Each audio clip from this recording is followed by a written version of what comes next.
You think I wanted this? Silas Creed's voice cut through the cabin like a blade. You think I asked for a wife I didn't choose? Lenora stood in the doorway, snow melting off her borrowed coat, watching the man who now owned her future. The town had laughed when her father signed the papers. Poor fat Lenora, they'd whispered, traded like livestock to pay off gambling debts. But what terrified her most wasn't his anger. It was the hollow look in his eyes, like he'd been broken long before she arrived. This is their story. Stay until the end, hit that like button, and comment what city you're watching from so I can see how far this story travels. The morning Lenora's father sold her, it wasn't even snowing yet. She'd woken to the sound of men's voices downstairs, low, negotiating, the kind of conversation that happened when something valuable changed hands. Except Lenora had never been valuable, not in Black Hollow Ridge, not anywhere. She lay still in her narrow bed, staring at the water-stained ceiling of their rented room above the general store, and listened to her father trade away the last thing he had left. Her. She's healthy, Thomas Vale was saying, his voice carrying that false brightness he used when he owed money. Strong. Can read and write better than most men in this town. Knows her numbers, too. Kept my books for 3 years before before things got difficult. A longer pause. Then another voice, unfamiliar and rough as gravel. I don't need a bookkeeper. I need a wife.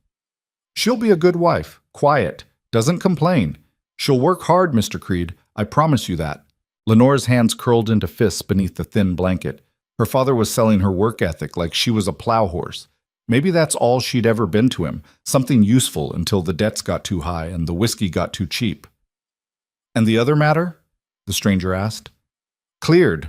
Every cent. The moment you sign. Papers rustled. A pen scratched. Lenora closed her eyes and tried to remember if her father had looked at her once in the past month.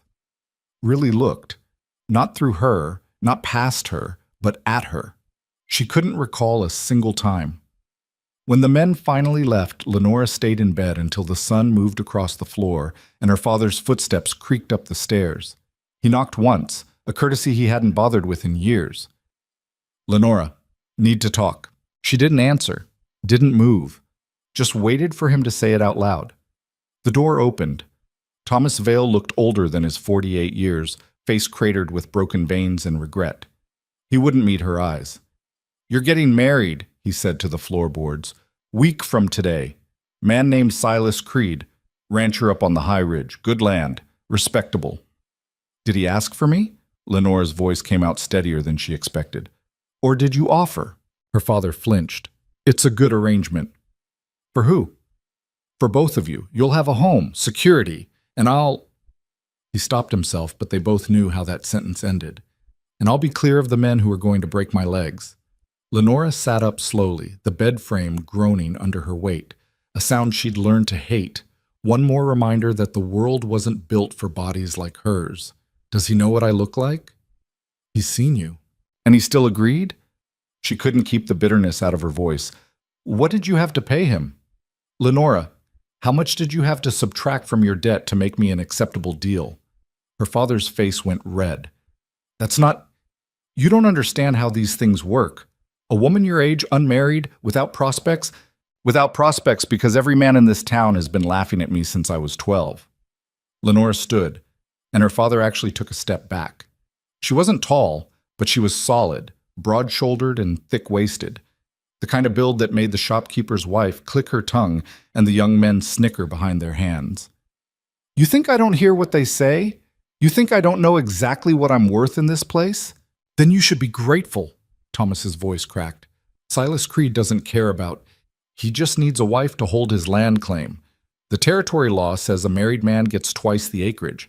He gets the land, you get a roof over your head, and everybody wins. Except I don't get a choice. You never had one. Her father said it quietly, and somehow that made it worse. I'm sorry, Lenora. I truly am.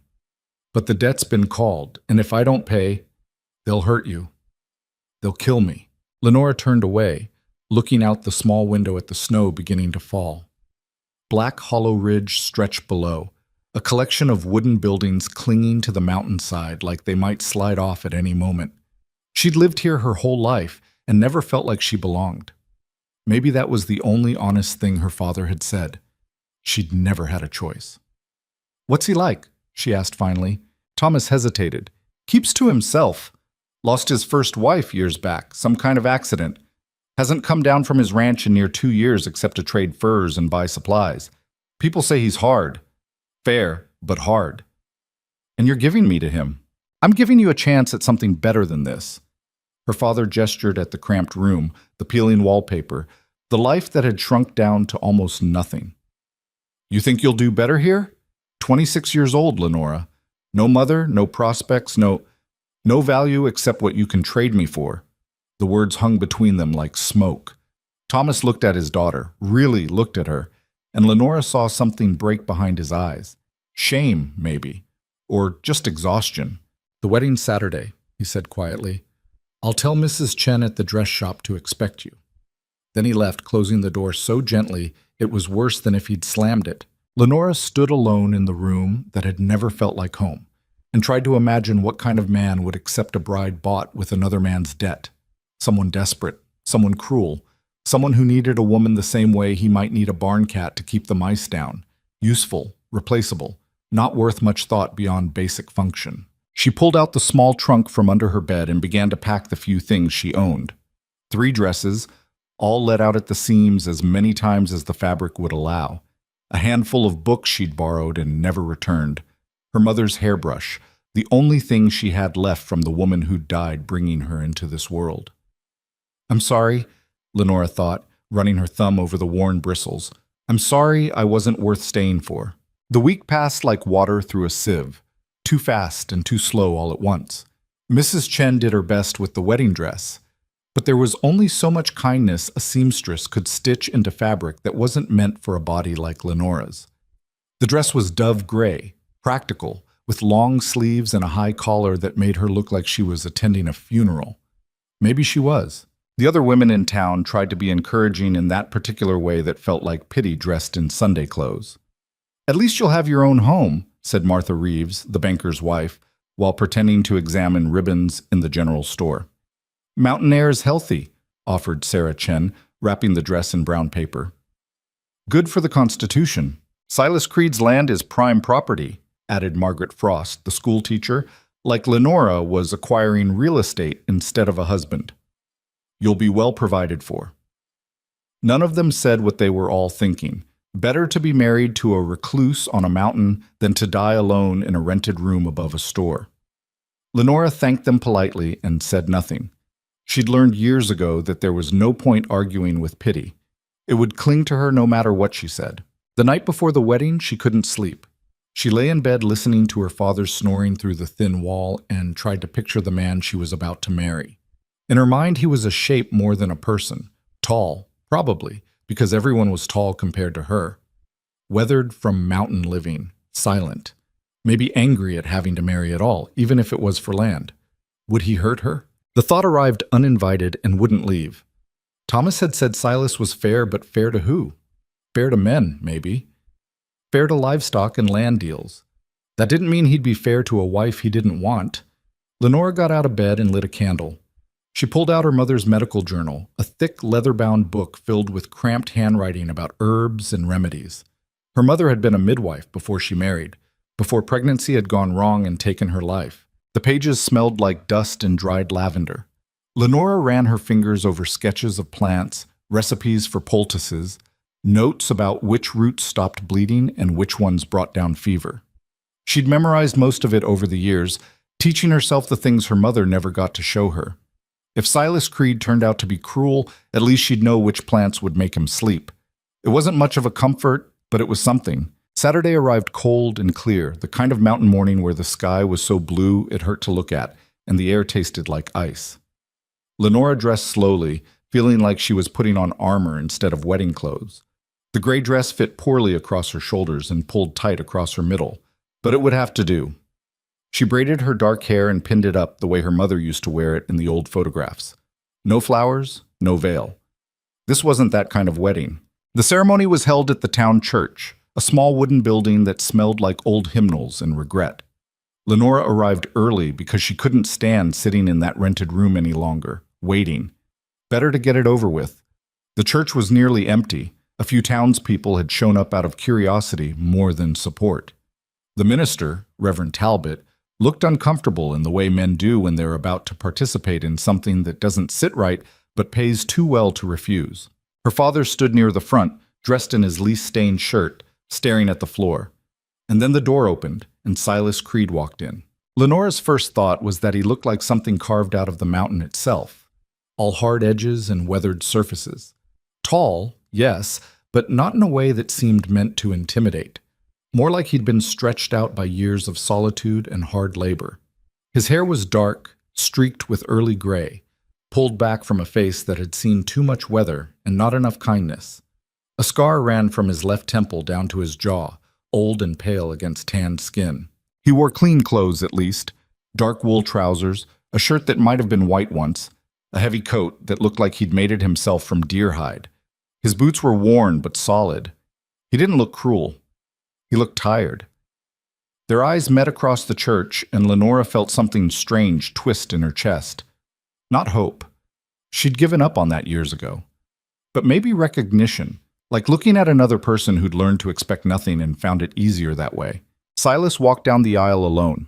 No family, no friends. Just a man fulfilling the terms of a contract.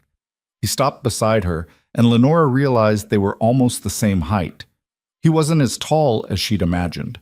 Somehow that made it worse. One less thing to hide behind in her mind. "Lenora Vale," he said quietly. His voice was rough, like he didn't use it much. "Yes." "Silas Creed," he paused. "I expect you know why we're here." "I do." Something flickered across his face. Not quite emotion, but close. "Then let's be done with it." Reverend Talbot cleared his throat and began the ceremony. Lenora barely heard the words. She was too aware of Silas standing beside her, solid and silent, smelling like pine smoke and leather. Too aware of the few townspeople watching with expressions ranging from pity to amusement.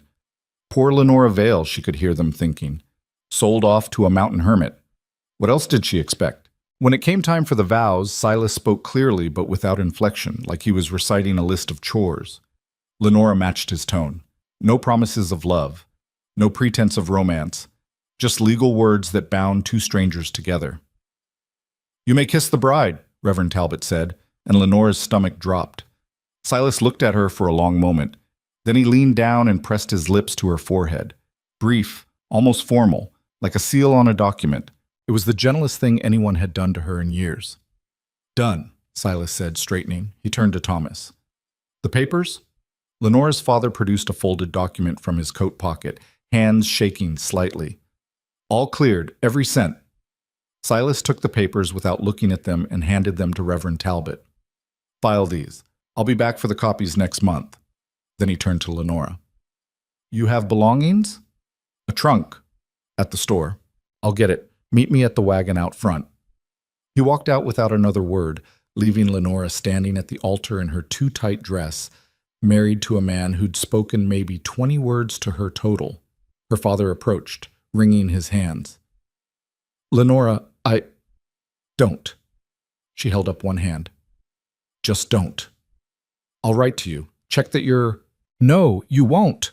Lenora looked at him fully, saw the guilt and relief warring in his expression. Relief was winning. "This is what you wanted. I'm gone. Your debts are clear. We're done. You're my daughter. I was your daughter. Now I'm just another deal you closed." Lenora brushed past him, heading for the door. She stopped once, looking back. "I hope it was worth it." Outside, the mountain air hit her like a slap. Lenora stood on the church steps, breathing hard, trying to steady herself. She was married. She was leaving. Everything familiar, even the bad parts, was about to disappear behind her. A wagon waited in the street, pulled by two sturdy horses. Silas was already loading her trunk into the back, handling the weight like it was nothing. He glanced up when she approached. "Ready?" Lenora almost laughed. Ready for what? A life with a stranger in the wilderness? A marriage built on debt and desperation? "As I'll ever be," she said instead. Silas nodded once and offered his hand to help her up onto the wagon seat. His palm was calloused, warm even in the cold air. Lenora climbed up, and he released her immediately, moving around to the driver's side. They left Black Hollow Ridge without ceremony. No one waved goodbye. No one threw rice or shouted well wishes. The town just watched as Silas Creed drove his new wife up the mountain road, and then they went back inside to gossip about it over dinner. The wagon climbed steadily, following a narrow trail that wound through pine forests and over rocky outcrops. Snow clung to the shadows where the sun couldn't reach. The higher they went, the quieter the world became, until the only sounds were the horses' hooves and the creak of the wagon wheels. Silas didn't speak. Lenora didn't either. What was there to say? After an hour, the trees opened up into a high valley ringed by peaks. A cabin sat in the center, built solid from dark timber, smoke rising from a stone chimney. A barn stood nearby, along with a few smaller outbuildings. The land stretched out around it, raw, beautiful, and completely isolated. "This is it," Silas said, his first words since leaving town. Lenora studied the cabin. It was larger than she'd expected, well-maintained, with glass windows that caught the afternoon light.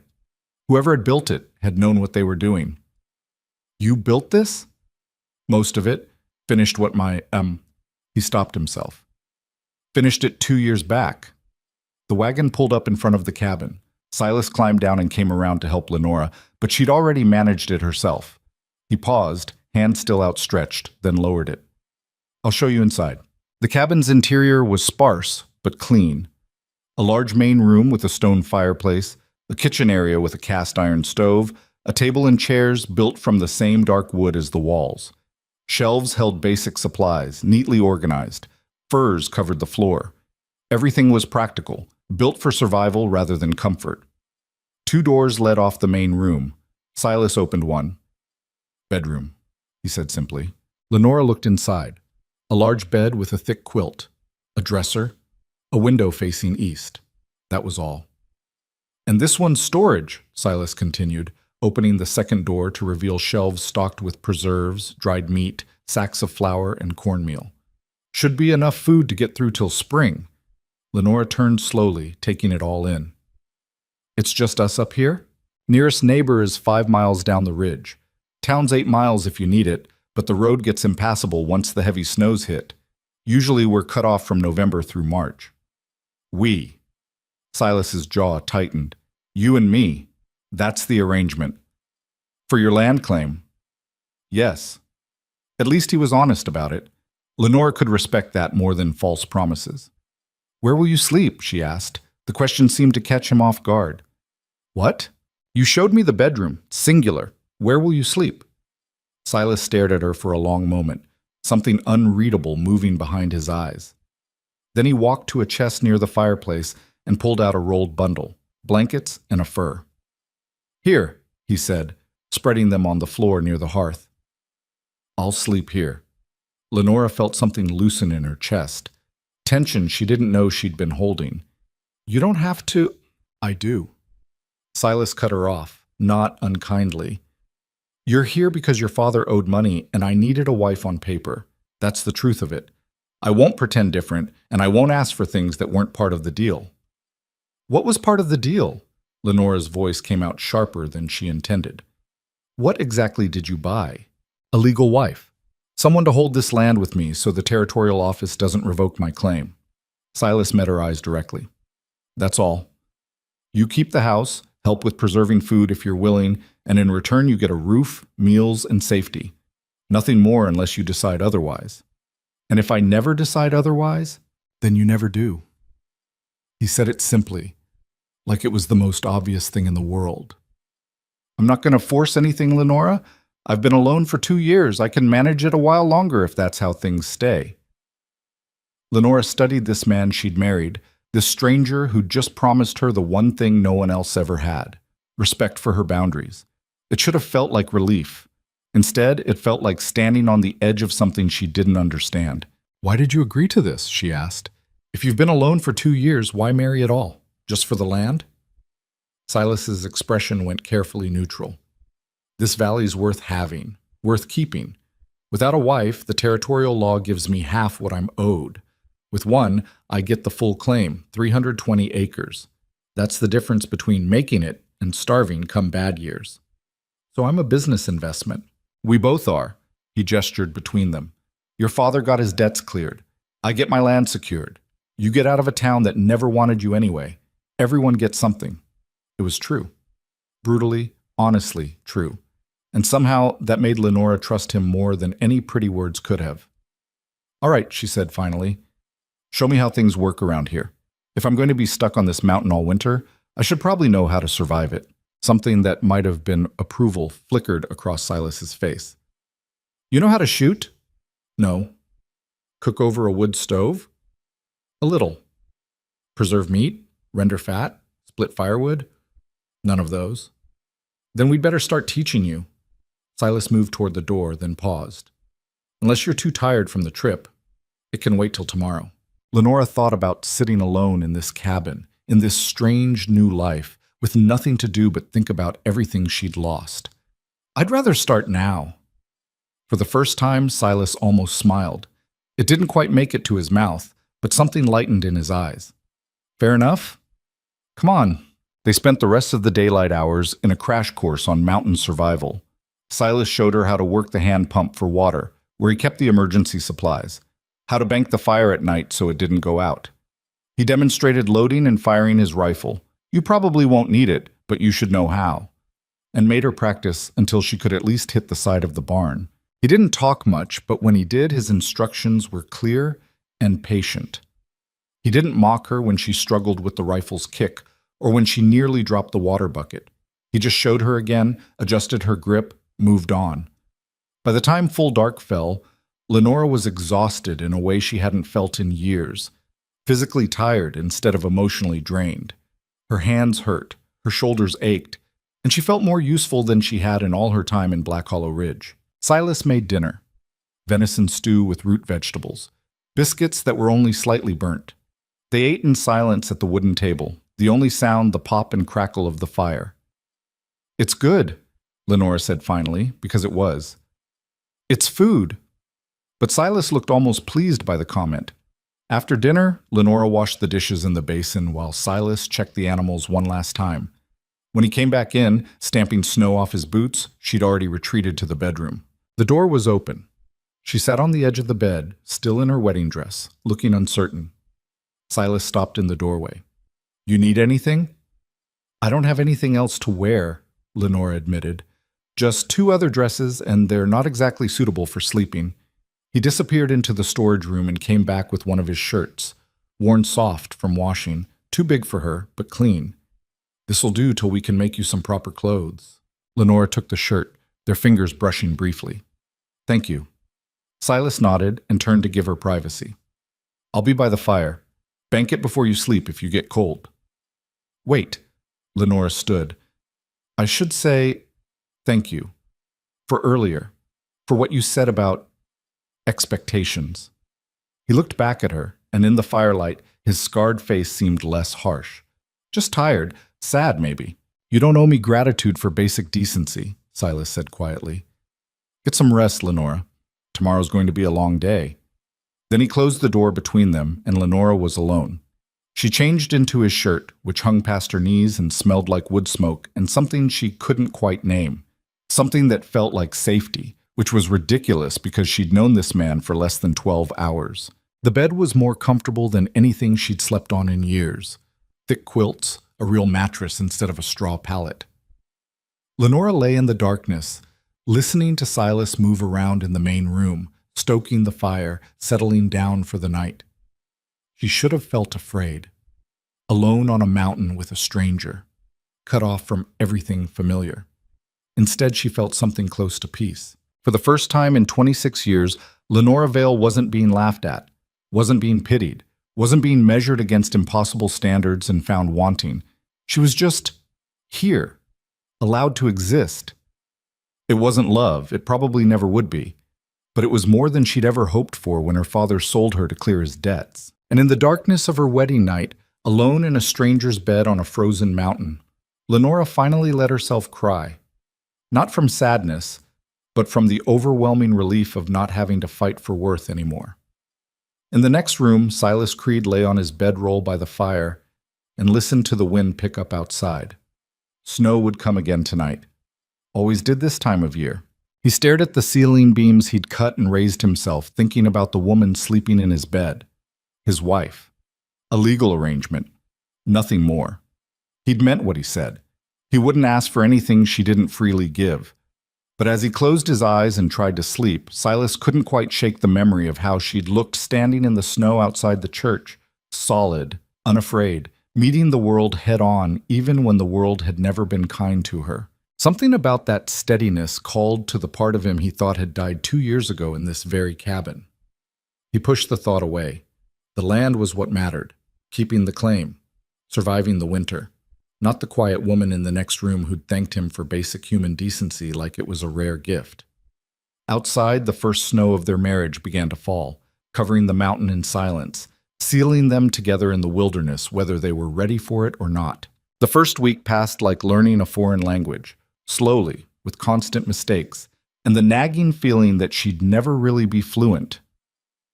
Lenora woke before dawn that first morning to find Silas already gone, the bedroll by the fire neatly stowed, coffee still warm on the stove.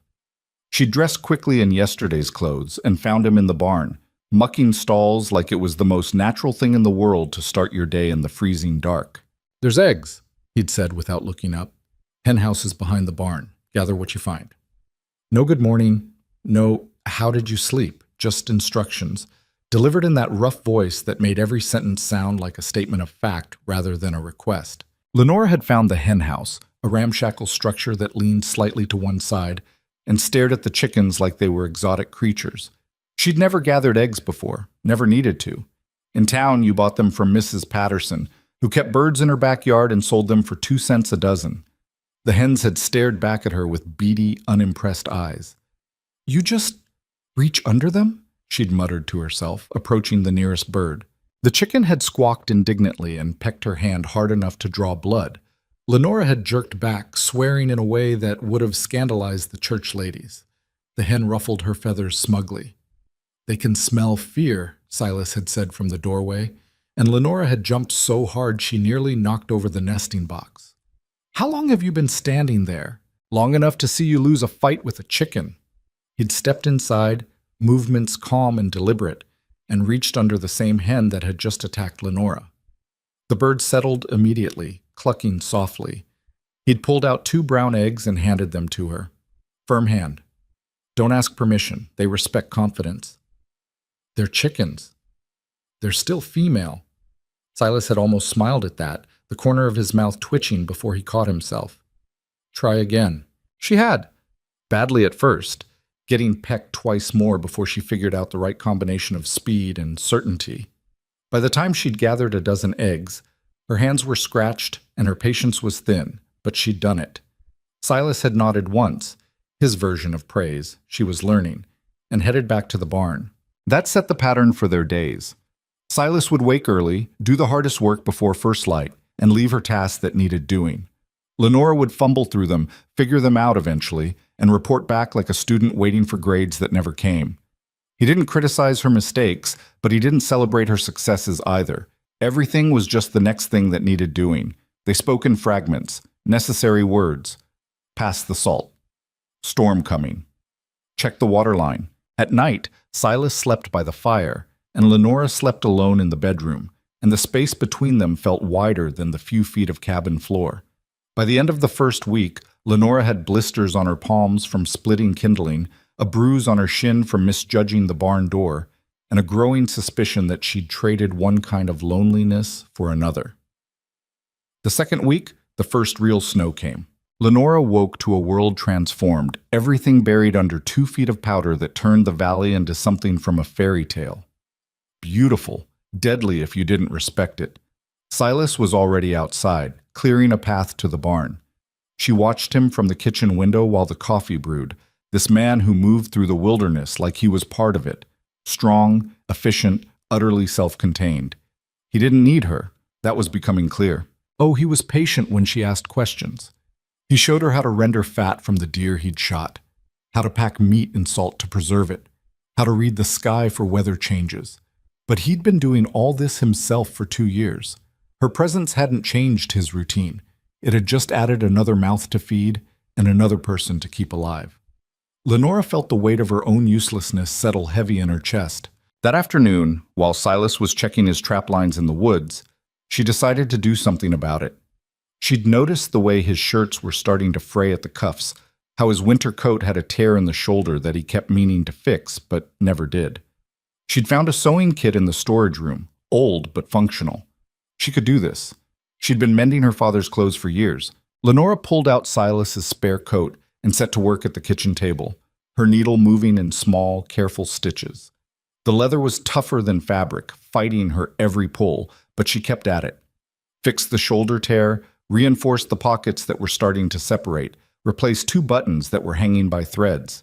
She was so focused that she didn't hear Silas come back until he was standing in the doorway, snow dusting his shoulders, staring at her working on his coat. "What are you doing?" His voice was sharp, sharper than she'd heard it since the wedding. Lenora's hands stilled. "Mending your coat. I didn't ask you to do that. I know. I just noticed it was torn and I had time, so I can fix my own damn coat." Silas crossed the room in 3 strides and took it from her hands, examining her work with an expression she couldn't read. His jaw was tight. "You don't need to. I don't expect you to."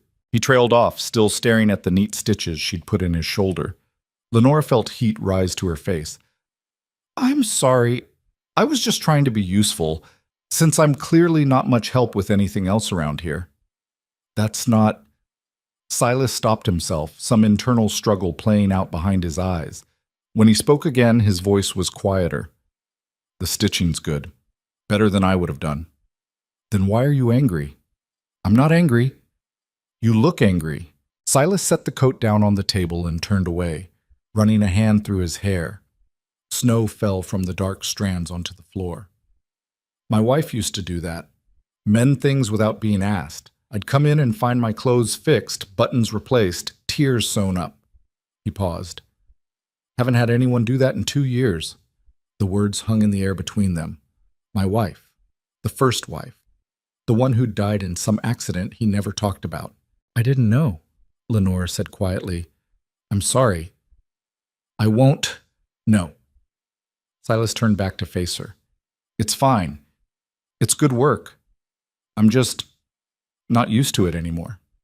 He picked up the coat again, fingers tracing the repaired shoulder. "Thank you." It was the first time he'd thanked her for anything. Something shifted after that. Not much, just a degree or two, like ice starting to thaw at the edges. The next morning, Lenora found a chair in the kitchen that hadn't been there before. Taller than the others, wider in the seat, built from sturdy pine. She ran her hand over the smooth armrest and knew without asking that Silas had made it. Had probably been working on it in the barn during the hours he spent alone, building something specifically for her weight, her height. She didn't mention it. Neither did he. But when she sat down for breakfast, the chair held her perfectly, and Silas glanced over from the stove with something that might have been satisfaction. Small things started appearing after that. A second coat hook mounted lower on the wall where she could reach it without stretching. A footstool by the bed.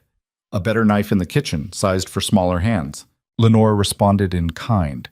She learned his preferences without asking, how he liked his coffee black and strong, how he wanted his stew thick enough to stand a spoon in, how he'd eat cornbread 3 meals a day if she let him. She started adding herbs to the food, making it taste like something more than just fuel. She organized the storage room so things were easier to find. She noticed when supplies were running low and mentioned it before he had to ask. They still didn't talk much, but the silence changed, became less empty, more like 2 people who'd learned to exist in the same space without constantly bumping into each other. 3 weeks into the marriage, a blizzard hit that made the first snow look like a spring flurry. The wind came screaming down from the peaks, driving snow sideways, piling drifts against the cabin walls until the windows were half buried. The temperature dropped so low that the water in the basin froze solid overnight. Silas had to break ice in the animal troughs twice a day just to keep the horses and chickens alive. They were trapped inside for 3 days straight. The close quarters forced a kind of proximity they'd been avoiding. Silas couldn't disappear to the barn or the trap lines. Lenora couldn't busy herself with outside chores. They were just there, together, with nothing but the howling wind and each other for company. The first day was awkward. They moved around each other carefully, overly polite, like strangers in a waiting room. The second day, Lenora started reading aloud from one of her books, a medical text about mountain herbs and their uses. She hadn't meant to read out loud, but the silence was pressing in on her, and the words just started coming. Silas had looked up from the harness he was mending, surprised. But he didn't tell her to stop. She kept reading. Facts about yarrow and comfrey, about which roots could bring down fever, and which could kill you if you got the dose wrong. Boring probably to anyone who wasn't interested in medicine. But Silas listened, and eventually he started asking questions. That one, the bloodroot, that grows near the creek? If the book's right, yes. White flowers in early spring. Useful? Can stop bleeding if you make it into a poultice. But you have to be careful with it. Too much is toxic. Silas nodded slowly, still working on the harness. Had a horse once that got cut up bad on wire. Used moss and pressure, but it took forever to clot. Would that have worked faster? Probably. The compounds in bloodroot help blood coagulate. Huh. He tested the harness strap, satisfied with the repair. You know a lot about this stuff. My mother's journal. She was a midwife. Lenora closed the book. I taught myself most of it. Never had a chance to use it much. Why not? The question was simple, but the answer wasn't. Lenora looked at the fire, watching the flames dance. Nobody in town trusted me to help with birthing or healing. Said I was too clumsy, She gestured at herself. Too much of everything to be delicate enough for medical work. Silas was quiet for a long moment, then, that's stupid. Lenora blinked. What? It's stupid.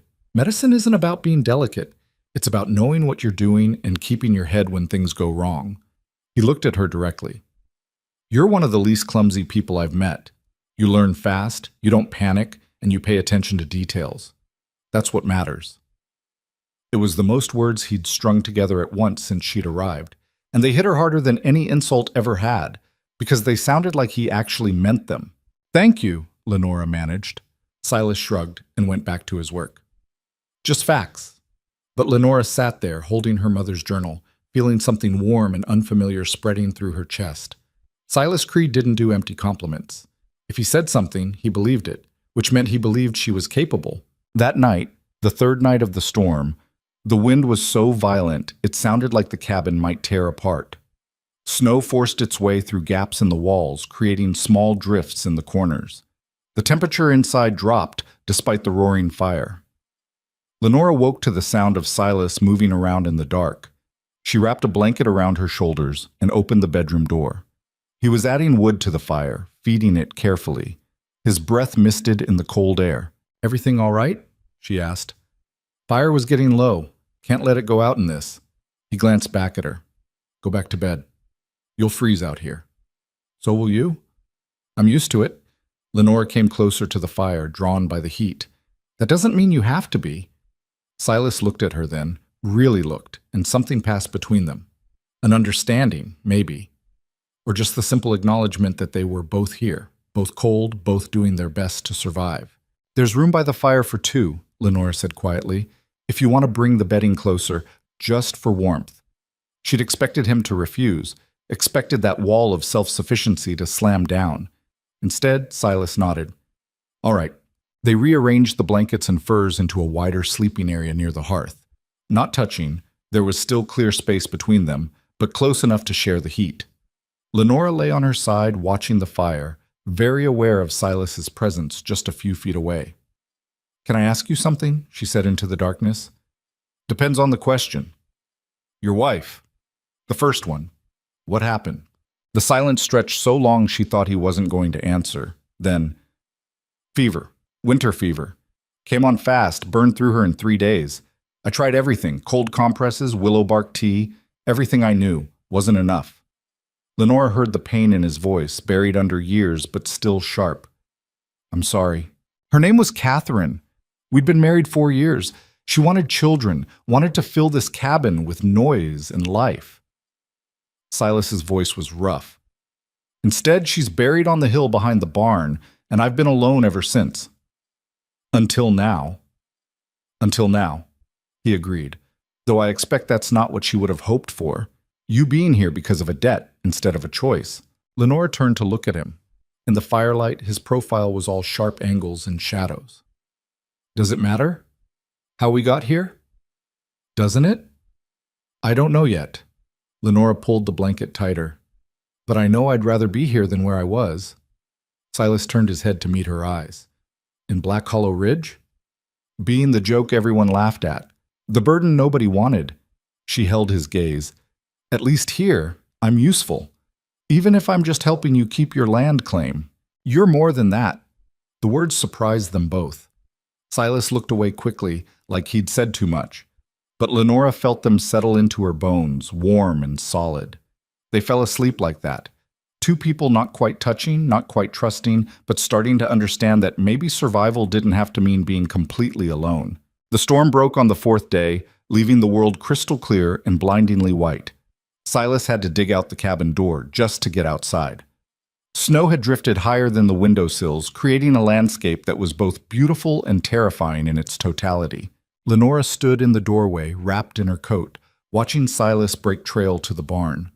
The horses had survived, the chickens too, though they were irritated about the whole situation. Silas moved efficiently through the morning chores, and Lenora noticed something different in the way he glanced back at the cabin. Checking on her, maybe. Making sure she was all right. She found herself checking on him too. December wore on. The days got shorter, the nights colder. Snow fell regularly now, though never quite as violently as that first big storm. Silas taught Lenora to snowshoe, and she taught him the Latin names for the herbs in her mother's journal, which he memorized with surprising ease. They developed routines. Breakfast at dawn, Silas heading out to check traps and tend animals, while Lenora handled the inside work. Lunch together, usually quick and functional. Afternoons spent on whatever needed doing, processing meat, mending equipment, stocking firewood. Dinner as the sun set, and then the long evenings by the fire. Those evenings started to stretch longer. They'd finish eating, and instead of immediately retreating to their separate spaces, they'd linger at the table. Lenora would read. Silas would carve or repair something. Sometimes they'd talk. Small conversations about weather, about supplies, about plans for spring. But occasionally, in the firelight, the conversations went deeper. "Why didn't you remarry before?" Lenora asked one night. After Catherine died. 2 years is a long time to be alone. Silas's knife stilled on the piece of wood he was shaping. Didn't see the point, wasn't going to marry for land back then, already had half a claim, and marrying for companionship felt like replacing something that couldn't be replaced. But you married me. That was different. That was practical. He resumed carving, long curls of wood falling onto the table. No pretense of it being anything else. And that made it easier? Easier than lying about it, yeah. Lenora considered that.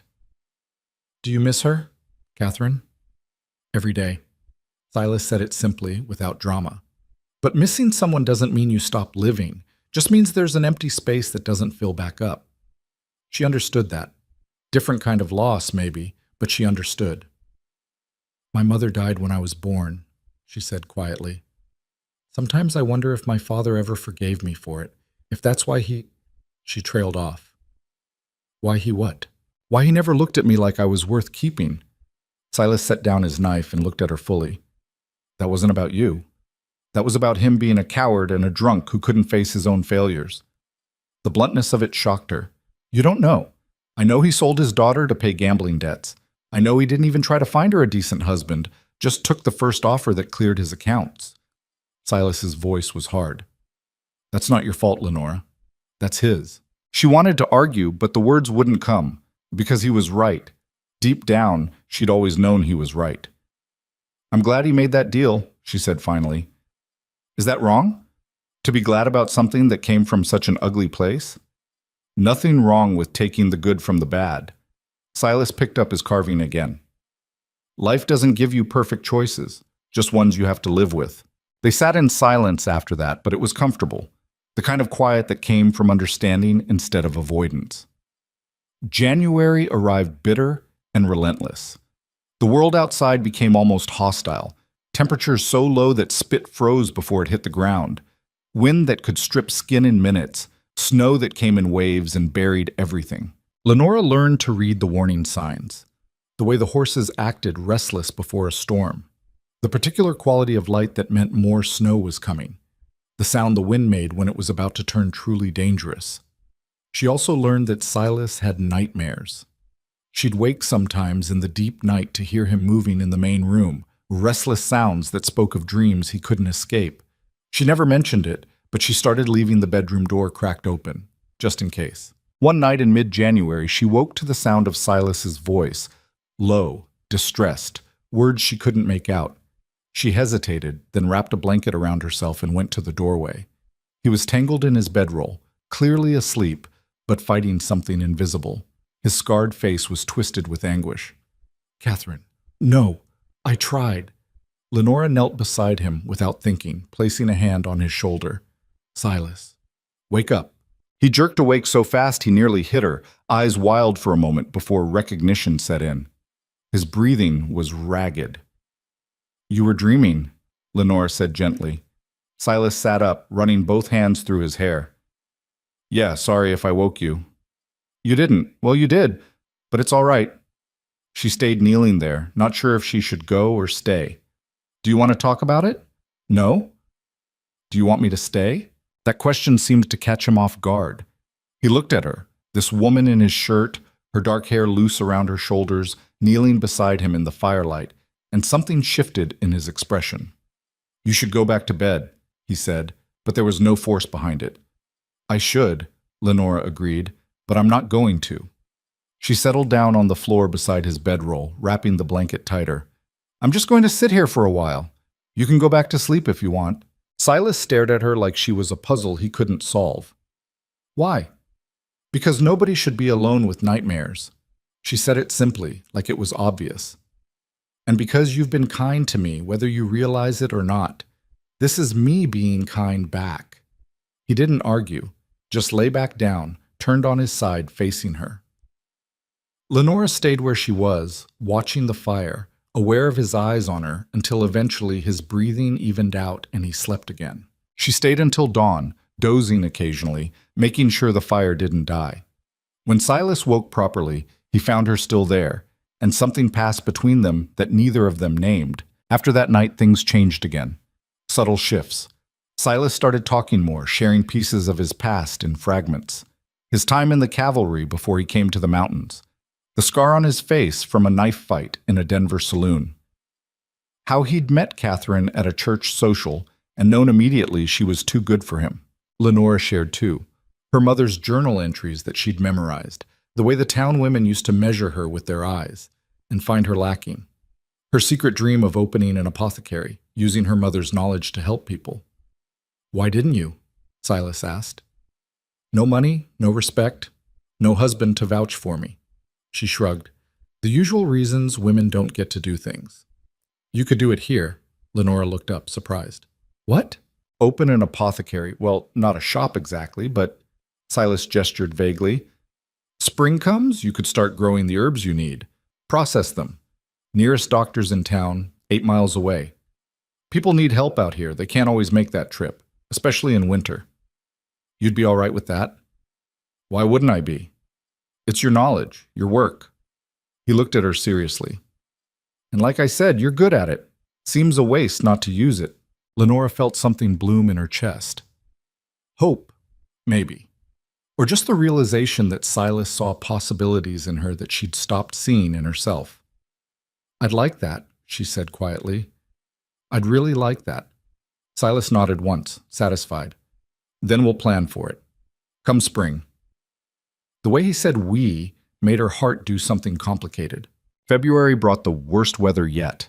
A blizzard that lasted 5 days, followed by ice storms that coated everything in crystal.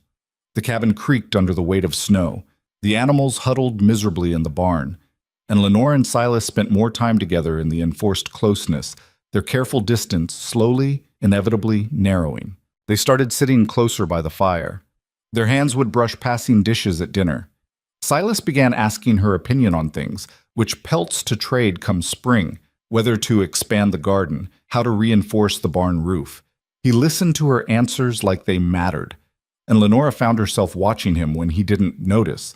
The capable way he moved, the quiet strength in his hands, the unexpected gentleness in how he treated the animals, the land, and, increasingly, her. She was developing feelings she hadn't planned on, feelings that scared her because they made her vulnerable in ways she'd sworn she'd never be again. But late at night, when Silas's nightmares came and she'd gotten into the habit of sleeping on the floor near him just in case, she'd watch his sleeping face and wonder if maybe, just maybe, he was starting to feel something too. The thought terrified her, because falling for your husband when the marriage was supposed to be just business felt like setting yourself up for the worst kind of heartbreak. Still, she couldn't seem to stop it from happening. The night it all fell apart started like any other. Lenora was preparing dinner, venison stew again, because they'd gone through most of the preserved pork, when she heard voices outside. Male voices. Unfamiliar. Her hand stilled on the knife she'd been using to chop carrots. Silas was in the barn. He'd gone out an hour ago to check on one of the horses that had been favoring its left front leg. Through the window, Lenora could see 3 figures on horseback approaching the cabin, dark shapes against the snow that was starting to fall again. She set down the knife and moved to the door, opening it just as the men reached the yard. They didn't dismount, just sat there on their horses, looking at the cabin like they were appraising property. "Help you, gentlemen?" Lenora kept her voice steady, though her heart was hammering. The one in front, older, with a thick beard going gray, smiled, but it didn't reach his eyes. "Looking for Silas Creed. This his place?" "It's our place. I'm his wife." Lenora stepped onto the porch, very aware that she was alone and these men knew it. "He's occupied at the moment. Can I give him a message?" "We'll wait." The bearded man gestured to his companions, and they started to dismount. "I didn't invite you to wait." That made the man pause, one leg still over his saddle. He looked at Lenora with new interest, not friendly interest, calculating. "That's so?" "That's so." Lenora crossed her arms. "State your business or move along. We don't get many visitors up here, and the ones we do get tend to have the decency to announce themselves properly." The second man, younger, with a mean face and a gun worn low on his hip, laughed. "You hear that, Pike? She's got manners." Pike swung down from his horse anyway, landing heavy in the snow. "Here's the thing, ma'am. We've got business with your husband regarding this land. Legal business. Now we can discuss it civil or we can discuss it other ways, but we're going to discuss it." "What legal business?" Lenora's mind was racing. Where was Silas? Still in the barn? Could he see these men from there? "The kind that says this claim isn't as secure as Mr. Creed might think." Pike pulled a folded paper from inside his coat. "Mountain Valley Mining Syndicate holds the original deed to this territory. Your husband's claim was filed after ours. Makes his invalid." "That's not possible. Silas has been here for 4 years, give or take. We've been holding this land for 6. Pike's smile widened. "He built that nice barn on our property. That cabin you're standing in? Also ours. Technically, you're both trespassing." Lenora felt cold that had nothing to do with the February wind. "Show me the deed." "Don't need to show you anything, sweetheart." "I'm not your sweetheart, and if you're going to claim ownership of my home, I have a right to see documentation." Lenora held out her hand. "The deed. Now." Pike looked genuinely surprised, then amused. He glanced at his companions. The mean-faced one and a third man who hadn't spoken yet just watched everything with dark, empty eyes. "She's got spine. I'll give her that." "Spine won't help when we—" the mean-faced one started, but Pike cut him off with a raised hand. "Let's keep this friendly, Cutter." He turned back to Lenora. "Look, ma'am, we're not here to cause trouble. We're here to make your husband an offer. He vacates the property, we compensate him for the structures he built, everybody walks away square. Simple business." "And if we don't accept your offer?" "Then things get complicated." Pike's voice went flat. "And nobody wants that." That's when Silas emerged from the barn. Lenora saw him first, moving through the falling snow with that quiet way he had. No wasted motion, no hesitation. He took in the scene. 3 men in their yard, one talking to his wife on the porch, and his whole body went still. Not frozen. Coiled. "Lenora," he said quietly, "go inside." "They're claiming they own the land," she said, not moving. "They have a deed that supposedly predates yours." Silas's eyes never left the men. "That right, Pike? So he knew them, or knew of them. That wasn't good." Pike turned, that fake smile back in place. Silas, been a while. Heard you got yourself hitched. Congratulations. What do you want? Just explained it to your lovely wife here. Mountain Valley Mining's got first claim on this territory. We're willing to buy out your improvements, let you leave peaceable. Generous offer, considering. I've got papers filed with the territorial office. Legal claim, properly registered. Silas moved closer, and Lenora noticed he'd positioned himself between her and the men. Your syndicate doesn't have standing. Our lawyers disagree. Pike's smile faded. Look, Creed, I don't want trouble, but I've got investors breathing down my neck, and they want this valley opened up for copper mining come spring. You're in the way. Then they'll have to stay disappointed. Cutter, the mean-faced one, stepped forward. His hand drifted toward his gun. Maybe you didn't hear him right. This ain't a request. Silas's voice went dangerously quiet. Touch that weapon, and you won't leave this mountain. That a threat? It's a fact. The tension stretched taut as wire. Lenora could feel violence building in the air like pressure before a storm. She took a step forward, drawing the men's attention. There's a territorial claims office in Denver, she said quickly. If there's a dispute, that's where it gets resolved. By a judge. Legally, not by men with guns in someone's front yard. Pike looked at her, then at Silas. Your wife always this mouthy? My wife's right. Silas's voice was hard as granite.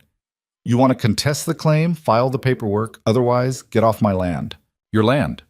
Pike shook his head slowly. See, that's the problem. It's not. And my associates here, they're less patient than me about these things. Cutter's hand was definitely on his gun now. The third man had moved to flank them, circling slowly. Tactical positions. These weren't just mining company representatives, they were hired muscle. Lenora's hand slipped into her apron pocket, finding the small knife she kept there for kitchen work. Not much of a weapon, but it was something. Last chance, Creed, Pike said. Take the buyout. Clear out by spring, or we'll come back with enough men to make you wish you had. Silas's jaw tightened. You threatening my family? I'm stating facts. You're a smart man. You know how this works. Big money wants this land. You're one person. Do the math. For a long moment, nobody moved. Snow fell softly around them, peaceful and beautiful, completely at odds with the ugliness unfolding. Then Cutter made his mistake. He looked at Lenora and grinned. Maybe we take the wife as part of the negotiation. Bet she'd fetch a nice price in Denver. Big girl like that. Some men like them sturdy. Silas moved. Lenora barely saw it. 1 second he was standing still, the next he'd closed the distance and had Cutter by the throat, lifting him partially off his feet. The gun clattered to the snow. You ever, Silas's voice was barely human, talk about my wife again? I'll bury you so deep on this mountain, they'll never find the body. Pike and the third man went for their weapons. Lenora didn't think, just reacted. She threw the kitchen knife.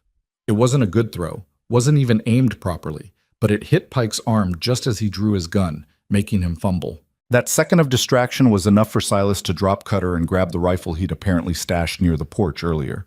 He brought it up fast, leveling it at Pike. Try it, Silas said. See what happens.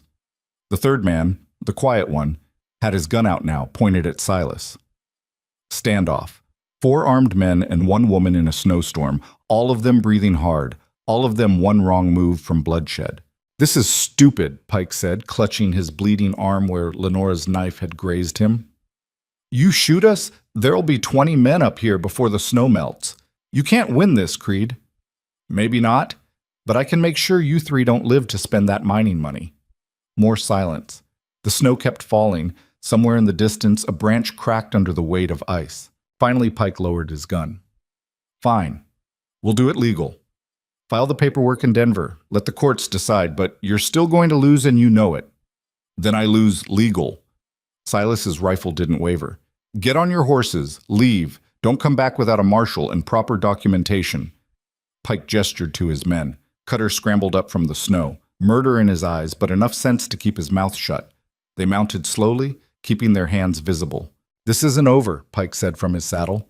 It is for tonight. The 3 men turned their horses and rode back down the trail, disappearing into the curtain of falling snow. Silas kept the rifle raised until they were completely out of sight, then finally lowered it. His hands were shaking. "Silas?" Lenora's voice sounded strange in her own ears. He turned to her, and the look on his face made her breath catch. Fear. Raw, undisguised fear. "Did he hurt you?" Silas crossed to her in 2 strides, hands hovering like he wanted to check her for injuries but didn't know if he should touch her. "Did any of them?" "I'm fine. I'm all right." Lenora caught his hands, steadying them. They were ice cold. "Are you?" "I thought when Cutter said—" Silas's voice cracked. "If they'd hurt you—" "They didn't. You got there in time." Lenora squeezed his hands tighter. "Come inside. You're freezing." She had to pull him toward the door. His eyes kept darting to the trail where the men had disappeared, like he expected them to come charging back. Once inside, Lenora pushed him into the chair by the fire and wrapped a blanket around his shoulders. "They're gone," she said firmly. "For now, they're gone. They'll be back." Silas stared at the fire. Pike wasn't lying. If Mountain Valley Mining wants this land, they'll bring enough men to take it, legal or not. Then we fight them legally. I can write to the territorial office, get copies of your claim filed. It won't matter. Silas's voice was hollow. You think a judge is going to side with one rancher against a mining company?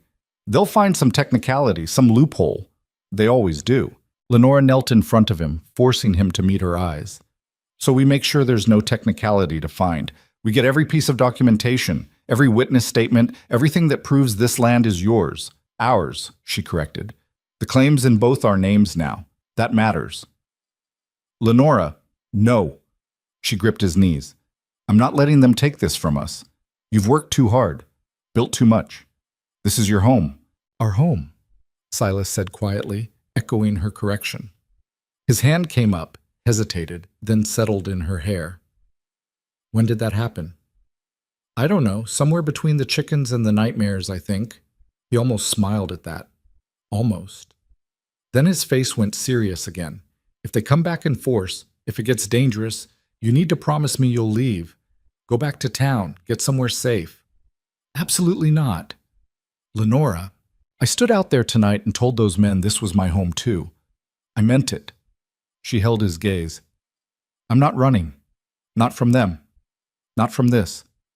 Silas looked at her for a long moment, something complicated moving behind his eyes. Then he pulled her forward, wrapping his arms around her in an embrace that felt like drowning and breathing at the same time. I can't lose this place, he said against her hair. I can't start over again. I don't have it in me. You won't have to. Lenora held him tight. We'll figure this out, together. They stayed like that until the fire burned low and the snow stopped falling outside. When they finally pulled apart, Silas's face was set with determination. Tomorrow I ride to town, file a formal complaint with the territorial marshal, get copies of all the claim documents. You were right about doing this legal. I'm coming with you. Too dangerous. If they're watching, then they'll see both of us, united front. Lenora stood, brushing off her skirt. Besides, you'll need someone to handle the paperwork. Your handwriting's terrible. That got a real smile out of him, small but genuine. Fair point. They spent the evening fortifying, checking the rifle ammunition, making sure the doors and windows were secure, planning for what might come next. It should have been terrifying. Instead, Lenora felt oddly calm, purposeful. She'd spent 26 years being powerless. At least now she had something worth fighting for. That night, neither of them pretended to sleep separately. Silas spread the bedding by the fire, and Lenora joined him without being asked. They lay facing each other, not quite touching, but close enough to share warmth. Thank you, Silas said into the darkness. For the knife, for standing up to them, for not running when you had the chance. Where would I run to? Lenora asked. Back to a town that never wanted me? To a father who sold me? This mountain? This cabin? This is the first place I've ever felt like I belonged. Silas's hand found hers under the blanket. I'm glad you're here. I know that wasn't the arrangement, but I'm glad anyway. Lenora threaded her fingers through his. So am I. They fell asleep holding hands, and for a few hours at least, the world outside didn't matter. The ride to town the next day was tense and watchful. Silas kept scanning the tree line, rifle across his lap, but they made it without incident. Black Hollow Ridge looked the same as always, small, cold, unwelcoming. The territorial marshal's office was in the back of the general store. Marshal Hendricks was a weathered man in his 50s who listened to their story with increasingly deep frown lines. Mountain Valley Mining, you said. He leaned back in his chair. They've been buying up claims all through this territory. Legal mostly, but there have been complaints about their methods. Are they legitimate? Lenora asked. Do they actually have a prior claim? Hendricks pulled out a thick ledger. Let me check the records. He flipped through pages, running his finger down columns of numbers and dates. Creed, Silas, filed 4 years ago. Claim number 847. More flipping. Huh. What? Silas leaned forward. There's a filing from Mountain Valley, but it's for mineral rights, not land rights. They've got a claim to extract copper if they find it, but no claim to the surface land itself. Lenora felt her heart jump. So they're lying. Not quite. They're claiming that mineral rights trump surface rights under the 1872 Mining Act. It's a gray area legally. Been some court cases about it, gone both ways. Hendricks closed the ledger. You need a lawyer, Mr. Creed. A good one. Can't afford a good one. Then you need to make your claim airtight. Prove you've been continuously occupying and improving the land. Married helps. Shows you're establishing a permanent homestead. He looked at Lenora. How long you two been married? 3 months. Recent then. They might try to claim it's a fraudulent marriage just for the land claim. Silas's hand tightened on the armrest of his chair. It's not fraudulent. I believe you, but you'll need to prove it in court if it comes to that. Hendricks pulled out several forms. File these. Document everything. Improvements you've made, how long you've occupied the land, witnesses who can testify to your presence, and pray the judge you get isn't in Mountain Valley's pocket. They spent the next 2 hours filling out paperwork, getting it notarized, filing copies. By the time they finished, Lenora's hand was cramped from writing and her head ached. On the way out of town, they stopped at the general store for supplies. Mrs. Patterson, the shopkeeper's wife, gave Lenora a look that was equal parts pity and curiosity. Heard you had some excitement up at your place, she said, clearly fishing for gossip. Just some men claiming they had business with us. It's handled. Lenora kept her voice neutral. Mining men, I heard. They've been through town a few times, asking questions about who owns what land up in the high valleys. Mrs. Patterson leaned in conspiratorially. Between you and me, I'd watch your back. They're not the type to give up easy.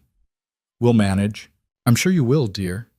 The way she said it made it clear she thought the opposite.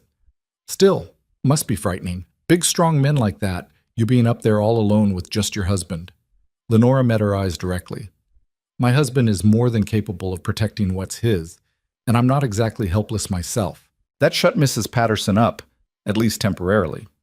They bought their supplies, flour, salt, coffee, ammunition, and loaded up the wagon. As Silas was securing the load, Lenora noticed a man watching them from across the street, not Pike or his associates. Someone different, well-dressed, standing outside the hotel like he was waiting for something. Silas, she said quietly, that man, do you know him? Silas glanced over and his whole body tensed. That's Victor Hale. Who? Owns Mountain Valley Mining, or his family does anyway. If he's here, things are about to get worse. As if on cue, Hale started walking toward them. He was younger than Lenora expected, maybe 35, handsome in a polished way that spoke of money and privilege. His coat probably cost more than everything Lenora owned combined. Mr. Creed, Hale said pleasantly, I was hoping I'd run into you. Hale. Silas didn't offer to shake hands. And you must be Mrs. Creed. Hale turned his attention to Lenora, looking her over in a way that wasn't quite rude, but wasn't respectful either. I've heard about you. Have you? Lenora's voice could have frozen water. All good things. Well, interesting things, anyway. Hale smiled. I understand my representatives visited your property yesterday. I want to apologize for any unpleasantness. Pike and his men can be overzealous. They threatened my wife, Silas said flatly. That's not overzealous. That's criminal. Which is why I'm here personally. To smooth things over and make you a better offer. Hale pulled an envelope from his coat. $500 for your claim and improvements. That's triple what Pike offered. Take it. relocate somewhere less disputed, and everybody walks away happy. Not interested. Mr. Creed, be reasonable. You're one man trying to ranch a valley that's sitting on one of the richest copper deposits in the territory. The mine is happening. The only question is whether you profit from it or get crushed by it. Silas stepped closer to Hale, and despite the difference in their dress and bearing, there was no question who was more dangerous. The answer's no. Take your money and your mining operations somewhere else. Hale's smile didn't waver, but something cold entered his eyes. I admire your conviction, truly. But conviction doesn't win against capital and lawyers. He turned to Lenora.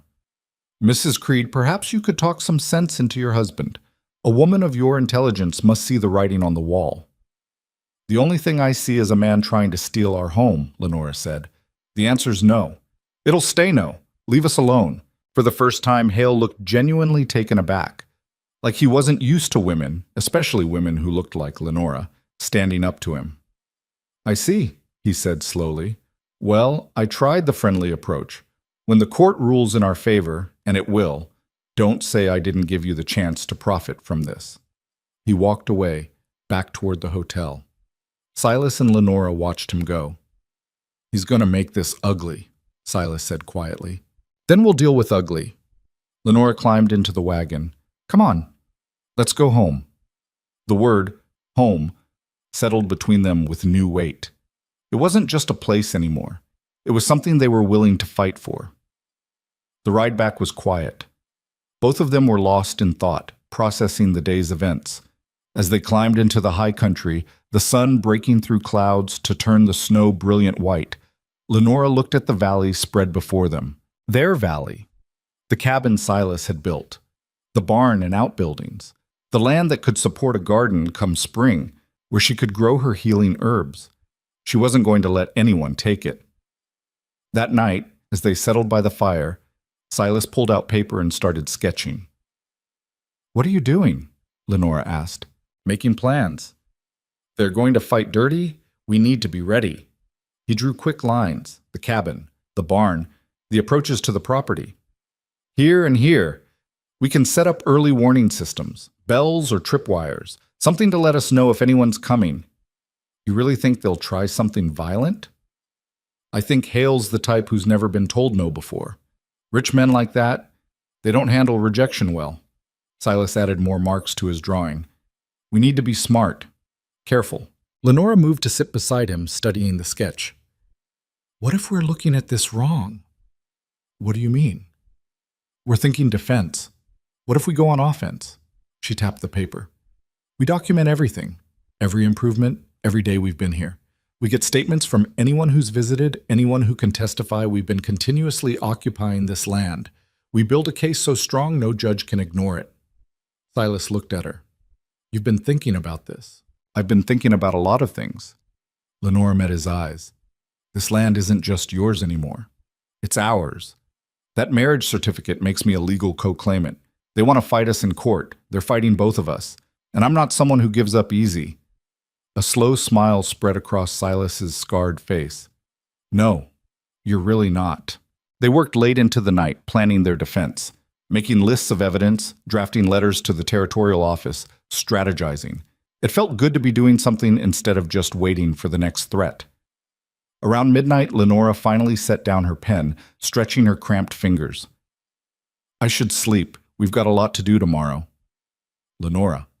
Silas's voice stopped her as she started to rise. I need to tell you something. The seriousness in his tone made her sit back down. All right. He took a breath, like he was gathering courage. When you threw that knife yesterday, when you stood up to those men, I realized something. He paused. This stopped being just about the land a while ago. For me. Lenora's heart started beating faster. What do you mean? I mean, I care about keeping this place, but I care more about keeping you safe. Silas looked at her directly. You asked me once if I wanted you to stay. Not for the land claim, just stay. I remember. The answer's yes. His voice was rough with emotion. I want you to stay. Not because of paperwork or territory laws, because somewhere in the last 3 months, you became the reason I care about protecting this place at all. Lenora felt tears prick her eyes. Silas? You don't have to say anything back. I just needed you to know. So if things get dangerous, if Hale and his people come back, you understand why I'm willing to fight this hard. She reached for his hand, holding it tight. I'm not going anywhere. You're stuck with me. Good. He squeezed back. That's good. They sat there in this firelight, hands clasped, the weight of unspoken feelings heavy between them. Neither of them said love. It was too soon for that, too complicated by how they'd started, but something was there, something real and growing. Outside, the February wind howled around the cabin. Somewhere down in the valley, men were plotting to take their home. Legal battles loomed. Violence was a real possibility. But in that moment, sitting beside each other, Lenora and Silas felt something they hadn't felt in a long time. They felt like they had something worth fighting for, together. And that made all the difference. 3 weeks passed in a strange state of waiting. Every morning, Lenora woke expecting trouble, and every night she went to bed grateful it hadn't come yet. But the tension never fully left. It lived in the way Silas kept the rifle within reach at all times, in how they both startled at unexpected sounds, in the careful watch they maintained over the valley approaches. The paperwork sat filed in Denver. Their case was documented. Now they just had to wait for the territorial court to schedule a hearing. Waiting had never been Lenora's strength. She threw herself into preparing for spring, made lists of herbs to plant, sketched out garden plots, studied her mother's journal until she'd memorized every remedy. Silas built her raised beds from scrap lumber, positioning them where they'd get the best sun. They didn't talk about what would happen if they lost the land claim. Didn't discuss the possibility that all this planning might be for nothing.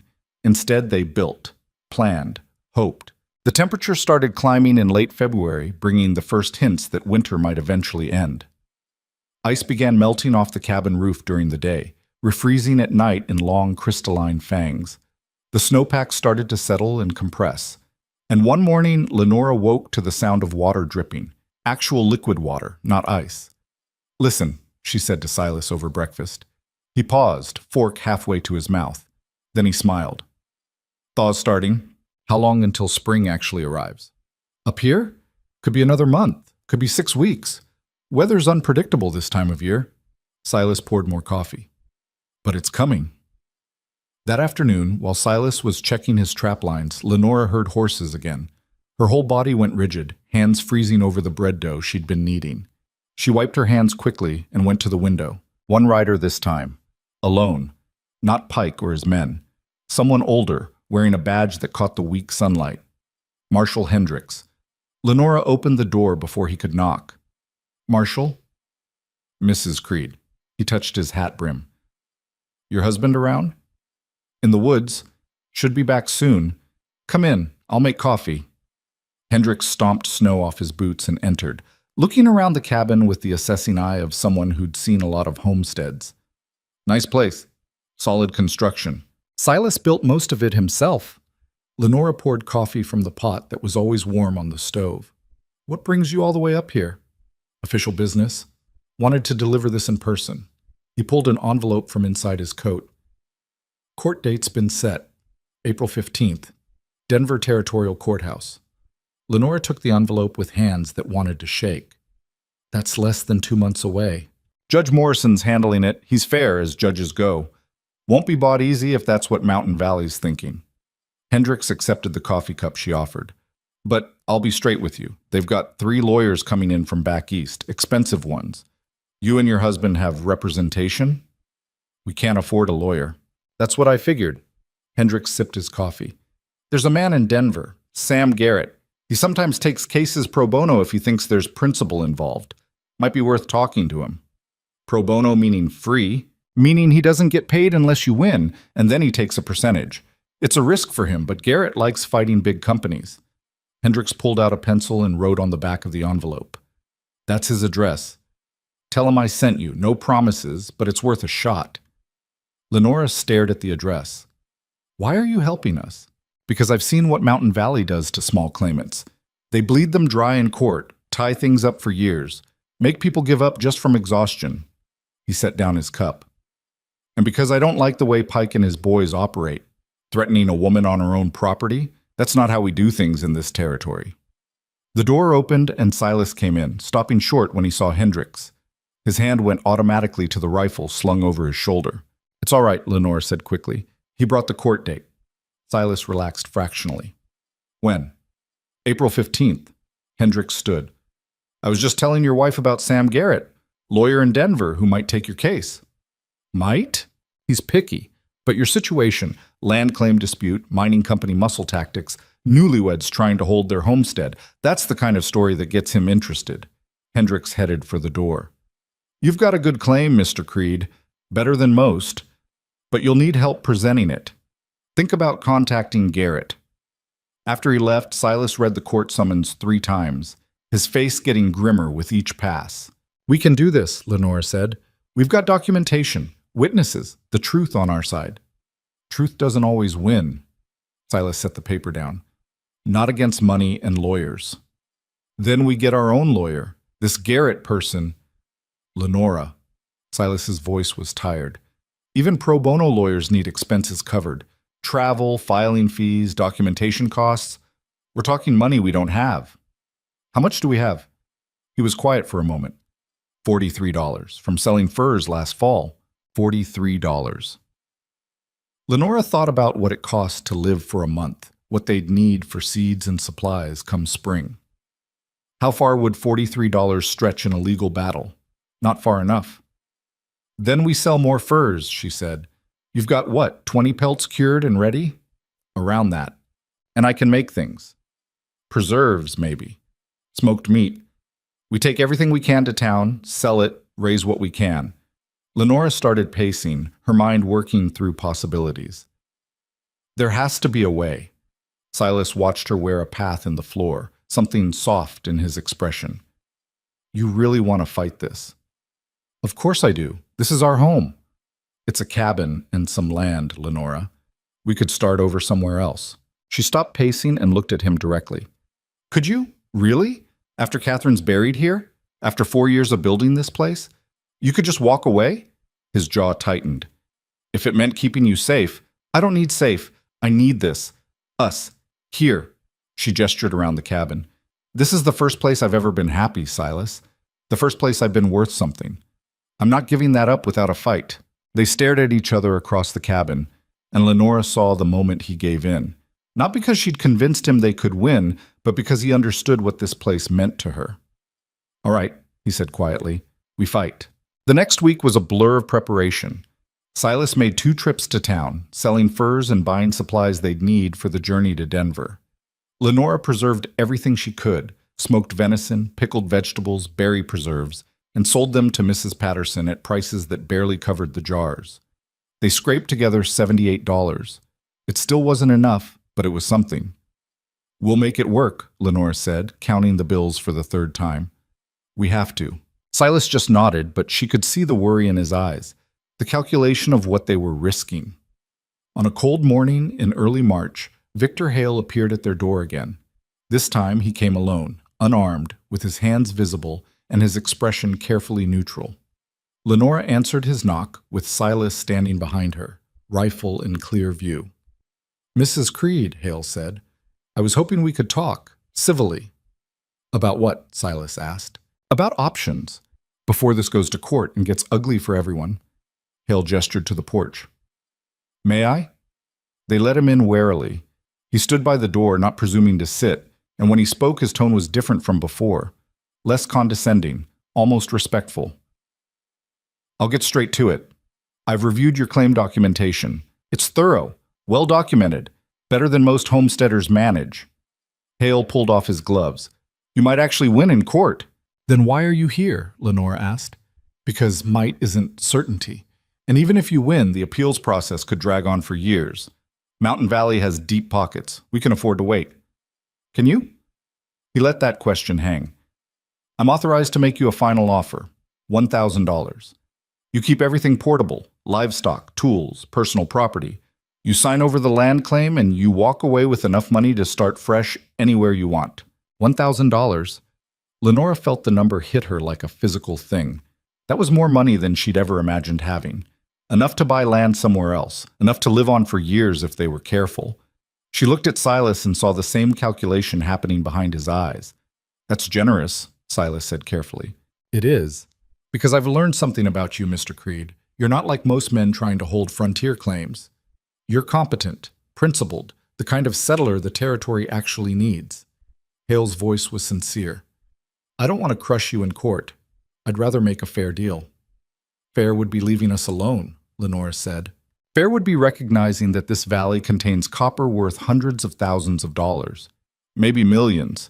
You're sitting on a fortune, and you don't have the capital or equipment to extract it. Hale spread his hands. I'm offering you a way to profit from that reality without the years of legal fighting.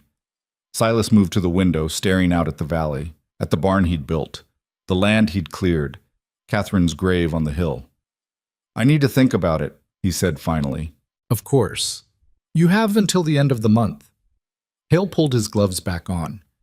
I know what this place means to you. I do. But sometimes the smart choice is knowing when to let go. After he left, neither of them spoke for a long time. Lenora made dinner mechanically, the same stew she'd made 100 times, hands moving through familiar motions while her mind raced. $1,000. Security, stability, the freedom to choose where they went next instead of having it decided by a judge. But also surrender, giving up, letting money win. What are you thinking? Silas asked as they sat down to eat. I'm thinking about what $1,000 would mean and how much I hate that I'm thinking about it. Lenora pushed food around her plate. What are you thinking? The same thing. He set down his fork. We could buy land somewhere else, smaller, maybe, but ours. Start fresh without this fight hanging over us. And Catherine? Silas flinched. I'd visit. When I could. Would you? Lenora asked gently. Or would leaving feel like abandoning her? He didn't answer, didn't need to. They both knew the truth. $1,000 is a lot of money, Lenora said. But it's the price of giving up everything you've built, everything you've survived. She reached across the table, taking his hand. I won't blame you if you take it. This was your home before it was mine. The choice should be yours. Silas's fingers tightened around hers. What would you choose? I'd fight, but I'm stubborn and probably stupid about these things. You're not stupid. He turned her hand over, studying her palm like it held answers. You're brave. Braver than I am, maybe. That's not true, isn't it? You've already lost everything once, watched your father sell you like property, and you're still willing to risk it all again for a place you've lived in for 4 months. Silas met her eyes. I've been here 4 years and I'm considering walking away for money. What does that make me? Human, tired, practical. Lenora squeezed his hand. There's no shame in taking the deal, Silas. Sometimes knowing when to fold is wisdom, not cowardice. They sat in silence, hands clasped across the table, the weight of the decision pressing down on both of them. Finally, Silas spoke. If we take the money, where would we go? I don't know, somewhere with less snow, maybe? Lenora tried to smile. Somewhere flat. You'd hate somewhere flat. You're a mountain person now. Am I? You didn't even complain when it snowed 3 feet last week. That's mountain people behavior. Silas almost smiled. And you've stopped flinching when the chickens peck you. They respect me now. They fear you. There's a difference. The conversation was light, but underneath it was the real question they were both avoiding. What happens to us if we leave? Do we stay married? Do we stay together? Or does losing the land mean losing what they'd accidentally built here? That night, lying in their separate spaces by the fire, Lenora stared at the ceiling and tried to imagine a different future, a different town, a different cabin, starting over. It all felt wrong, like putting on someone else's clothes. Lenora? Silas's voice came through the darkness. Yeah? I don't want to leave. I know. But I don't know if I can ask you to fight this battle with me. It's not your fight. Wasn't supposed to be. Lenora rolled onto her side to face him. In the dim glow of the banked fire, she could just make out his profile. When did you decide it wasn't my fight? You're only here because of your father's debts, because you didn't have a choice. I have a choice now. I'm choosing to stay. I'm choosing to fight. She paused. Unless you don't want me to. I want... Silas stopped, struggling with something. I don't know how to do this. Do what? Want something this much. Want someone. The words came out rough, like they hurt. After Catherine died, I decided I was done with wanting things. Safer that way. Can't lose what you don't have. Lenora's heart was hammering. And now? Now I want you to stay. Want to keep this land. Want a future that doesn't involve running away or giving up. Silas turned to look at her. And it terrifies me, because wanting things means they can be taken away. She understood that fear. Had lived with it her whole life. Everything can be taken away, Lenora said quietly. That's just life. The question is whether we spend our time afraid of losing things or grateful we have them at all. Silas was silent for a long moment. Then, when did you get so wise? I'm not wise. I'm just tired of being afraid. Yeah. He reached out and Lenora moved closer, letting him pull her against his chest. They'd slept near each other for weeks, but this was different, intentional. Me too. They fell asleep tangled together, and for the first time since Hale's visit, Lenora felt certain about something. Whatever happened with the land claim, whatever the court decided, she wasn't facing it alone. The next morning, they woke to find 2 feet of fresh snow had fallen overnight, March playing its usual tricks. While Silas dug out paths to the barn, Lenora made breakfast and thought about everything Hale had said. The money was tempting, security was tempting, but so was the garden she was planning, the apothecary she wanted to build. The life she was creating here with a man who saw her as capable instead of broken. When Silas came back in, stamping snow off his boots, Lenora had made up her mind. We're not taking the money, she said. He looked up, surprise flickering across his face. What? Hale's offer. We're turning it down. Lenora poured him coffee. This is our home. We fight for it. Lenora, I didn't say... I know, I'm saying it. For both of us. She set the cup in front of him. We contact that lawyer Hendricks mentioned. We use every dollar we have, and we win. And if we don't? Then we lose fighting for something we believe in.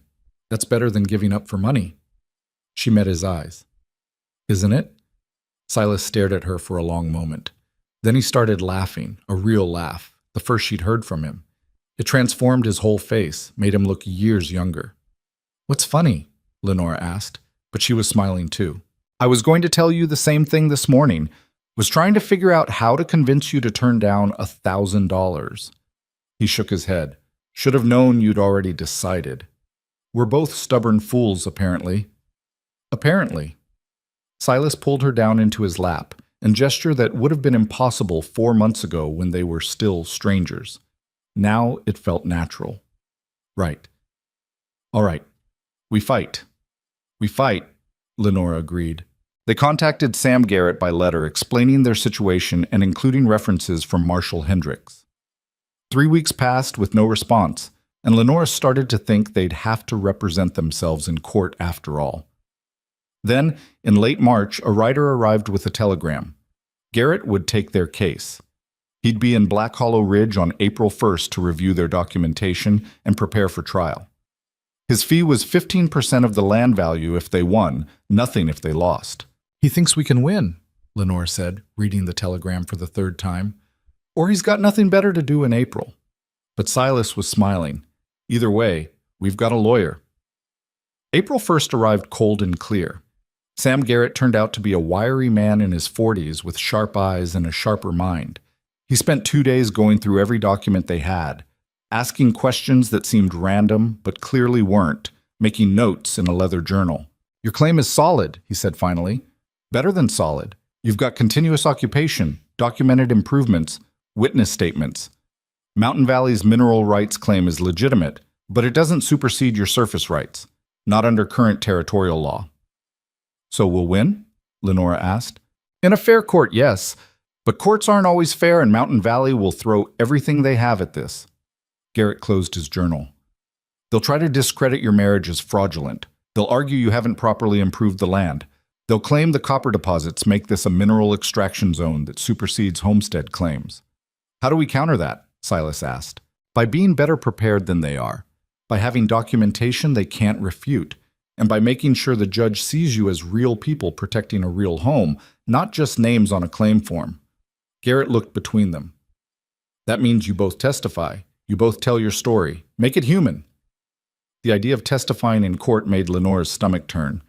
Standing up in front of a judge, lawyers, spectators, being examined, questioned, having every aspect of their marriage scrutinized. We can do that, she said anyway. Garrett smiled. I believe you can, Mrs. Creed. I believe you can. They spent the next week preparing. Garrett drilled them on potential questions, taught them how to answer clearly and concisely, explained court procedure. By the time he left to return to Denver, Lenora's head was spinning with legal terminology and strategy. 2 weeks, Silas said, watching Garrett's wagon disappear down the trail. 2 weeks until we know if we keep this place or lose everything. Lenora took his hand. Whatever happens, we're in it together. He pulled her close, and they stood there in the yard watching spring slowly win its battle against winter. The snow was retreating day by day. Green shoots were starting to appear in the protected spots. Birds were returning, filling the air with sound after months of silence. The world was waking up. And so, Lenora realized, was she. She'd spent 26 years being told she wasn't enough. Wasn't pretty enough, small enough, quiet enough, good enough. And then she'd come to this mountain and found a man who saw her differently, who saw her as capable, strong, worth keeping.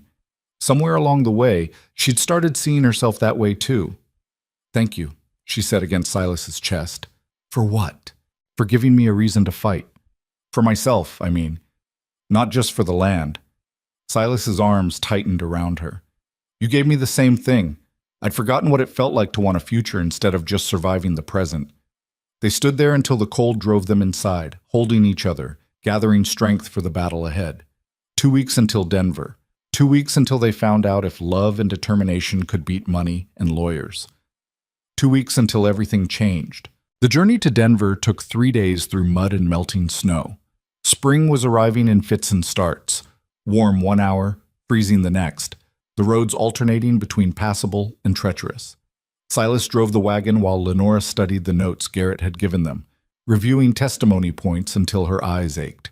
They stayed in a boarding house on the edge of Denver, a cramped room that cost more for one night than they'd spend on supplies in a month.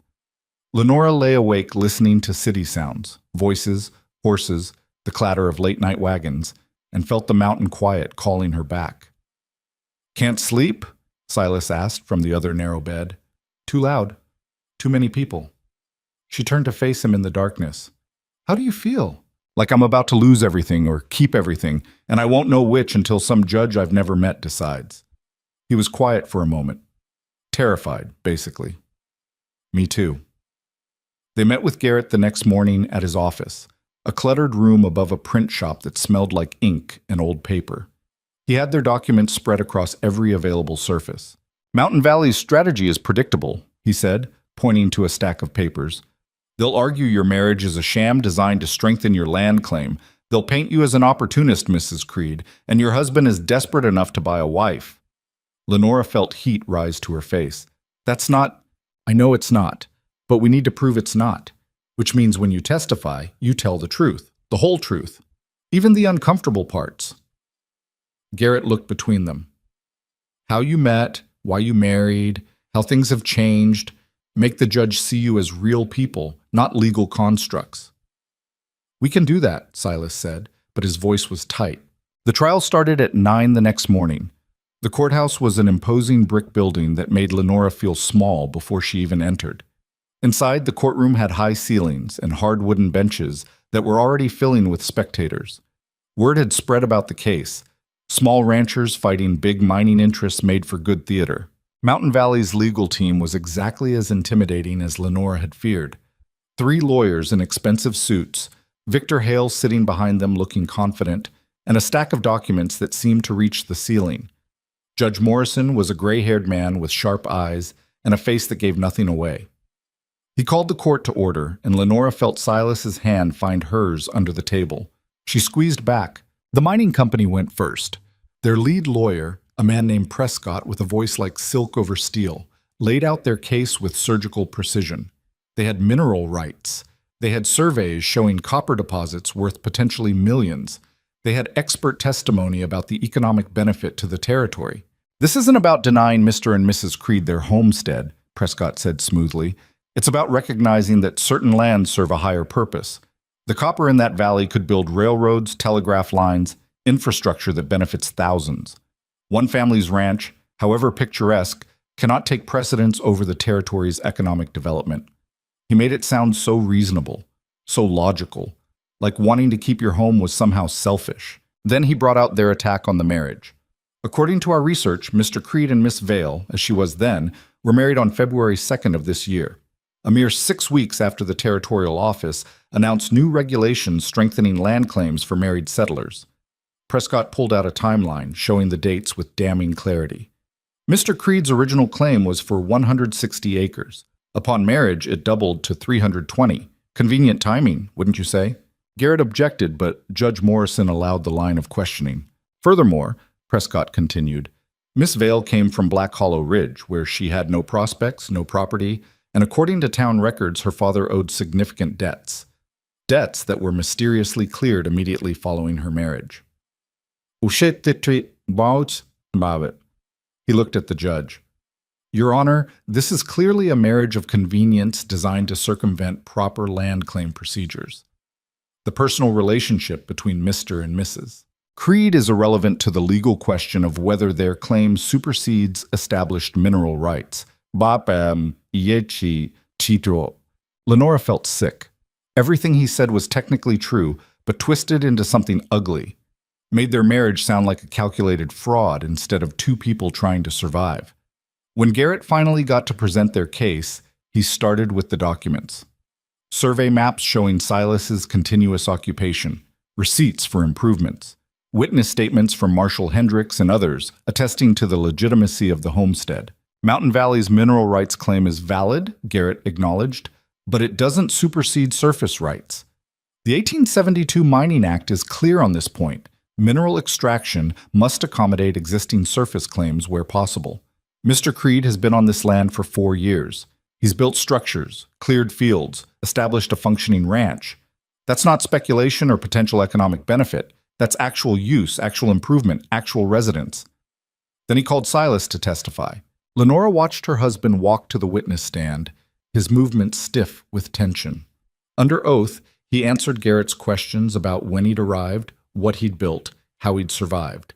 His voice was steady, but she could see his hands gripping the armrests. Mr. Creed, Garrett said, tell the court about your marriage. Silas's eyes found Lenora's across the courtroom. I married Lenora Vale on February 2nd. Her father owed money to some dangerous people.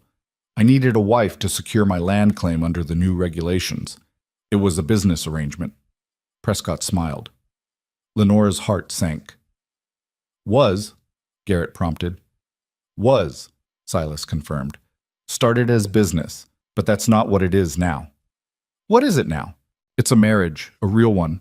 Silas's voice roughened. I didn't plan on that. Didn't expect it. But Lenora, she's not just a name on my claim.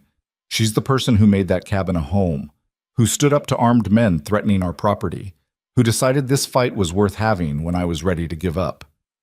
So your feelings for your wife have changed since the wedding? Everything's changed. I thought I was done wanting things, done hoping for things. Then she showed up and reminded me what it felt like to have a future worth protecting. Prescott stood for cross-examination, his smile predatory. Mr. Creed, you testified that your marriage started as a business arrangement. Isn't it true that you paid off Mr. Vale's debts in exchange for his daughter's hand? I cleared his debts as part of the marriage contract, yes. So you bought her? Objection. Garrett was on his feet. Sustained, Judge Morrison said. Rephrase, Mr. Prescott. Let me put it differently. You entered into a financial transaction that resulted in marriage to a woman you'd never courted, never expressed romantic interest in, at precisely the moment when marriage would double your land claim, correct? Silas's jaw tightened. That's correct. And we're supposed to believe this convenient arrangement has somehow transformed into genuine affection in the span of, 3 months? Believe what you want. Doesn't change the facts. The facts being that you needed a wife for legal purposes and acquired one through the most expedient means available. The facts being that I married a woman who turned out to be a lot more than I bargained for, in the best possible way. Prescott smiled like he'd won something. No further questions. They broke for lunch. Lenore and Silas sat in Garrett's office, neither of them able to eat the sandwiches he'd brought. That went badly, Silas said. It went exactly as expected, Garrett corrected. Prescott's job is to make your marriage look fraudulent, but he can't change the facts. You've been on that land for 4 years, you've made substantial improvements, and your claim is legally filed. The marriage question is peripheral.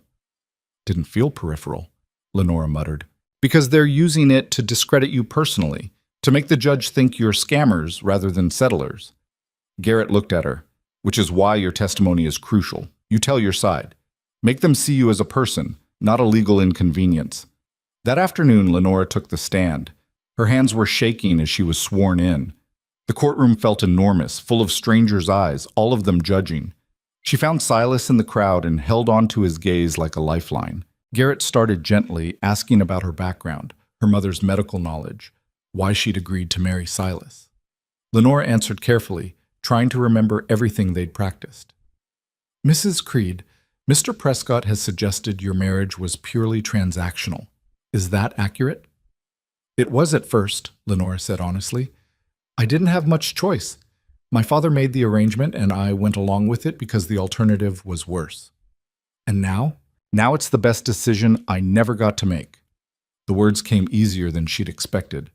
I didn't choose to marry Silas, but I choose to stay married to him. I choose to fight for our home. Those are my choices, made freely. What changed? Lenora thought about those early weeks, the careful distance, the slow thawing. He treated me like I mattered, like I was capable. Nobody had ever done that before. She looked at Silas. And somewhere in all the snow and silence and learning to survive together, I realized I'd found something I didn't know I was looking for. Which was? A partner, someone who sees me clearly and doesn't look away. Prescott's cross-examination was brutal. He questioned everything, her motives, her timeline, even her character. He pulled out statements from people in Black Hollow Ridge about her reputation, her father's debts, the mockery she'd endured. Isn't it true, Mrs. Creed, that you were desperate to leave Black Hollow Ridge? That you would have married anyone who offered escape? I was desperate to leave, Lenore agreed, but I wouldn't have married just anyone.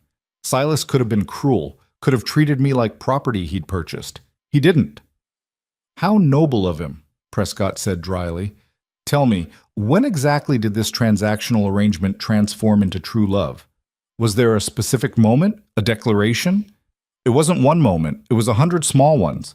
How convenient that you can't pinpoint when this alleged transformation occurred. Love isn't convenient, Lenora shot back.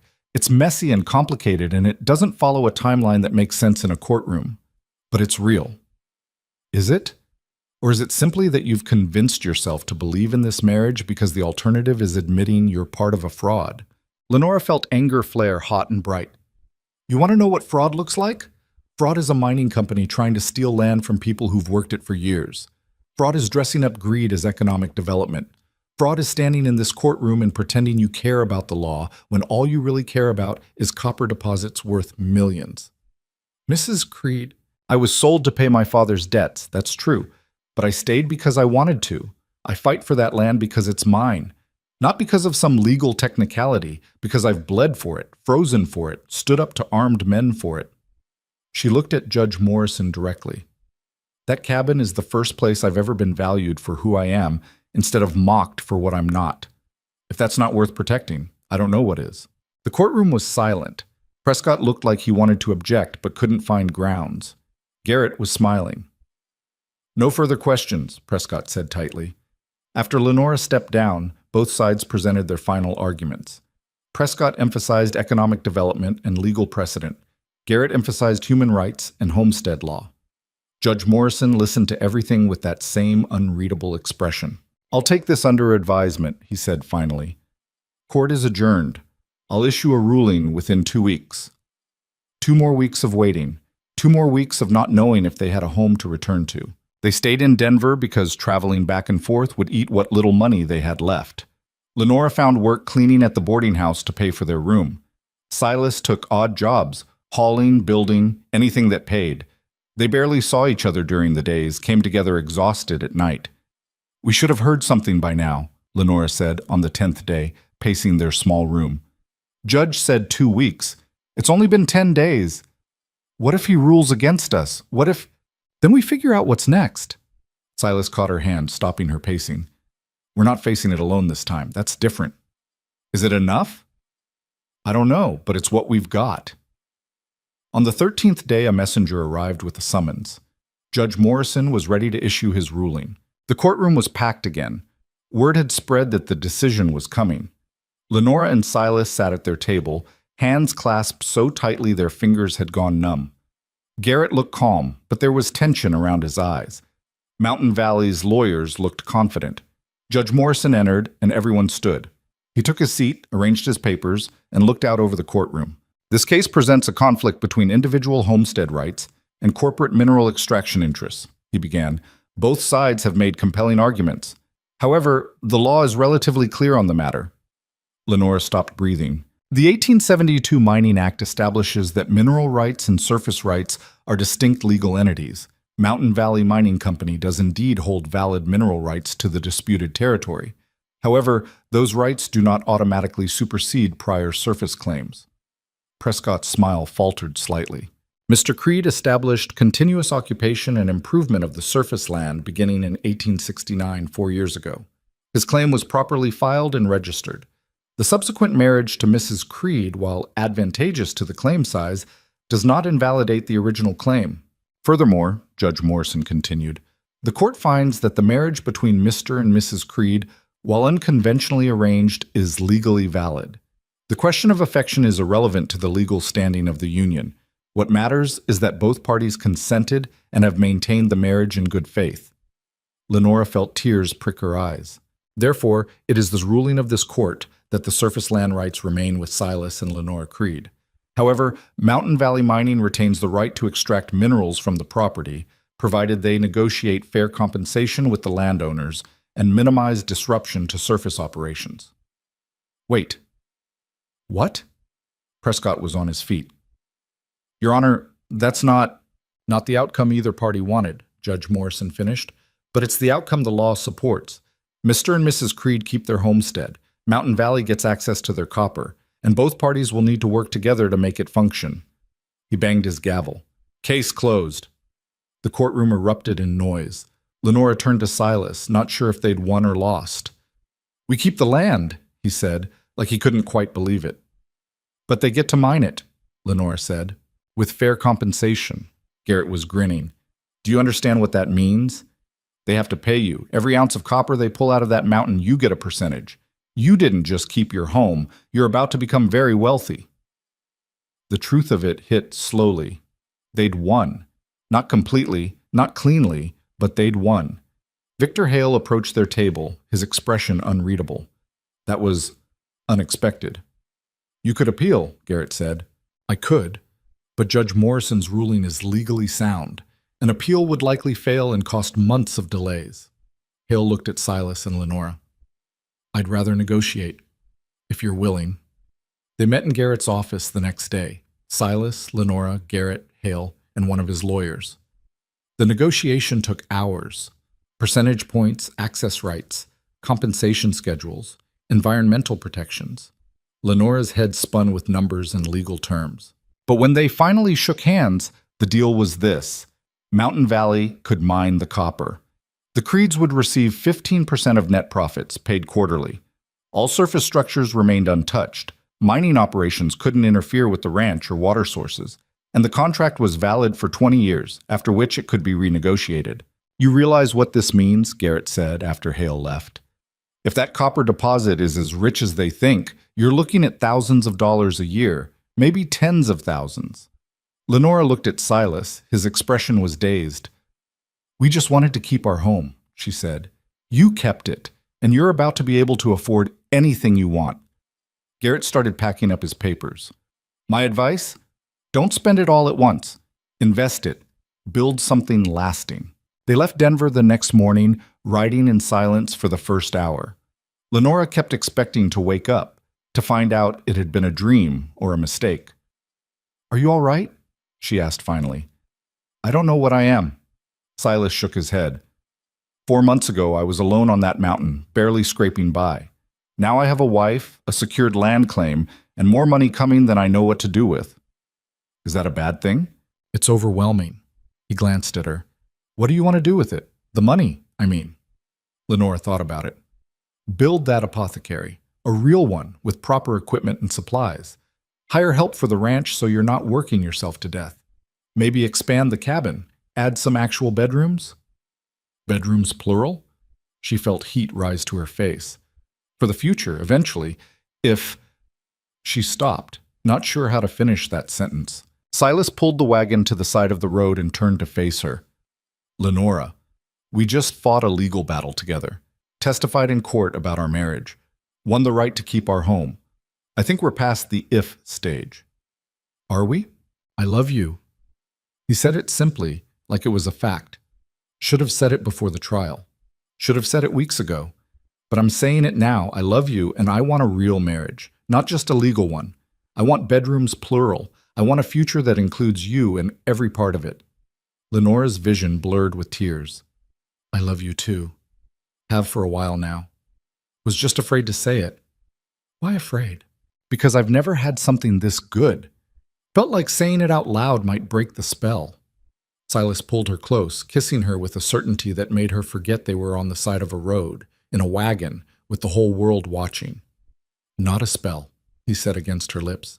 Just life. Our life. They made it back to the cabin 3 days later, arriving at sunset. The valley was green with new growth, the snow completely melted except in the highest peaks. Wildflowers were starting to bloom, small purple things Lenora would have to look up in her mother's journal. The cabin stood solid and welcoming, smoke already rising from the chimney. Silas had asked their nearest neighbor to check on the place and keep the fire going. Now it waited for them, home. They didn't unpack right away, just stood in the yard looking at the land they'd fought for, the life they'd built. I want to do something, Lenora said suddenly. What? Get married again, really married, I mean. Not in a courthouse with my father signing papers, somewhere that matters to us. Silas considered this. Where? The meadow behind the barn, where you're... She hesitated. Where Catherine is buried, if that's all right. His throat worked. You want to get married near my first wife's grave? I want to honor what you had before while celebrating what we have now. She was part of your life. That doesn't disappear just because I'm here. Lenora touched his face. Besides, I think she'd approve. Of us, I mean. You're not alone anymore. Silas kissed her palm. No, I'm not. They planned it for May 1st, spring official by any measure. Lenora made herself a dress from fabric they'd bought in Denver, deep forest green that actually fit her properly. Silas shaved for the first time since she'd known him, revealing a face that was younger and more vulnerable than she'd imagined. Marshal Hendricks agreed to officiate. Their nearest neighbors came, the Johnsons from 5 miles down, who'd kept the cabin warm. Mrs. Patterson made the trip from town with her husband, bringing a cake as a peace offering for years of judgment. They stood in the meadow with mountains all around them and wildflowers at their feet. Catherine's grave was marked by a simple stone, and Lenora had placed fresh flowers there that morning. We're already married, Hendricks said with a smile. This is really just for show. It's not for show, Lenora said. It's for us. So they said their vows again. Real ones this time, written themselves, speaking from the heart instead of from legal obligation. I choose you, Silas said, holding both her hands. Every day from now on, I choose you. Not because of land or law, but because you make me want to be better than I am. I choose you, Lenora echoed. Not because I had no other options, but because you're the only option that matters. You saw me when nobody else did. You valued me when nobody else would. That's not something you walk away from. They exchanged rings this time, simple gold bands that Silas had made himself, hammering out imperfect circles that somehow fit perfectly. When Hendricks pronounced them married, Silas kissed her like he meant it, and the small crowd cheered. The celebration lasted into the evening. Food, music from Johnson's fiddle, laughter that echoed across the valley. Lenora danced for the first time in her life, Silas spinning her in circles until she was dizzy and happy. As the sun set and their guests began to leave, Mrs. Patterson pulled Lenora aside. I owe you an apology, she said quietly, for how we treated you in town. The things we said. You deserved better. You were just repeating what everyone else thought. That doesn't make it right. Mrs. Patterson looked uncomfortable. You've done well for yourself. Married a good man, won your court case, showed all of us we were wrong about you. I didn't do it to prove anything to Black Hollow Ridge, Lenora said. I did it for myself. I know, that's what makes it impressive. Mrs. Patterson squeezed her hand. Be happy, dear. That's the best revenge. After everyone left, Silas and Lenora stood together in the meadow, watching stars appear one by one. Your first wedding was more civilized, Lenora said. To Catherine, I mean. My first wedding was in a church with 100 people I barely knew. This one had 12 people, and it meant everything. Silas pulled her closer. No comparison. They walked back to the cabin hand in hand. Inside, Silas had moved his things into the bedroom while she'd been getting ready that morning. One room now, shared, the way it should have been from the start. That night they made their marriage real in all the ways it hadn't been before, and Lenora finally understood what it meant to be chosen. Not bought, not traded, not settled for, chosen. Life settled into new rhythms after that. The first mining crew arrived in June, setting up operations on the far side of the valley. True to the court order, they stayed away from the cabin and ranch buildings. The noise was irritating sometimes, but the quarterly payments more than made up for it. Lenora used the first payment to build her apothecary, a small building next to the cabin with shelves for herbs, a workspace for mixing remedies, and a room for seeing patients. Word spread, and people started coming from all over the territory for her treatments. She found herself doing the work her mother had done, carrying on a legacy she'd thought was lost. Silas hired 2 ranch hands, which freed him up to actually enjoy the land instead of just surviving on it. He built additional outbuildings, expanded the garden, even started raising cattle alongside the horses. But the best change came in November, when Lenora realized she was pregnant. She told Silas while they were banking the fire for the night, nervous despite everything they'd been through together. I'm going to have a baby, she said simply. He froze, poker still in his hand. You're sure? As sure as I can be. 3 months along, I think.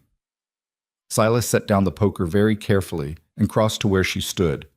He placed both hands on her stomach, reverent. A baby, he said wonderingly.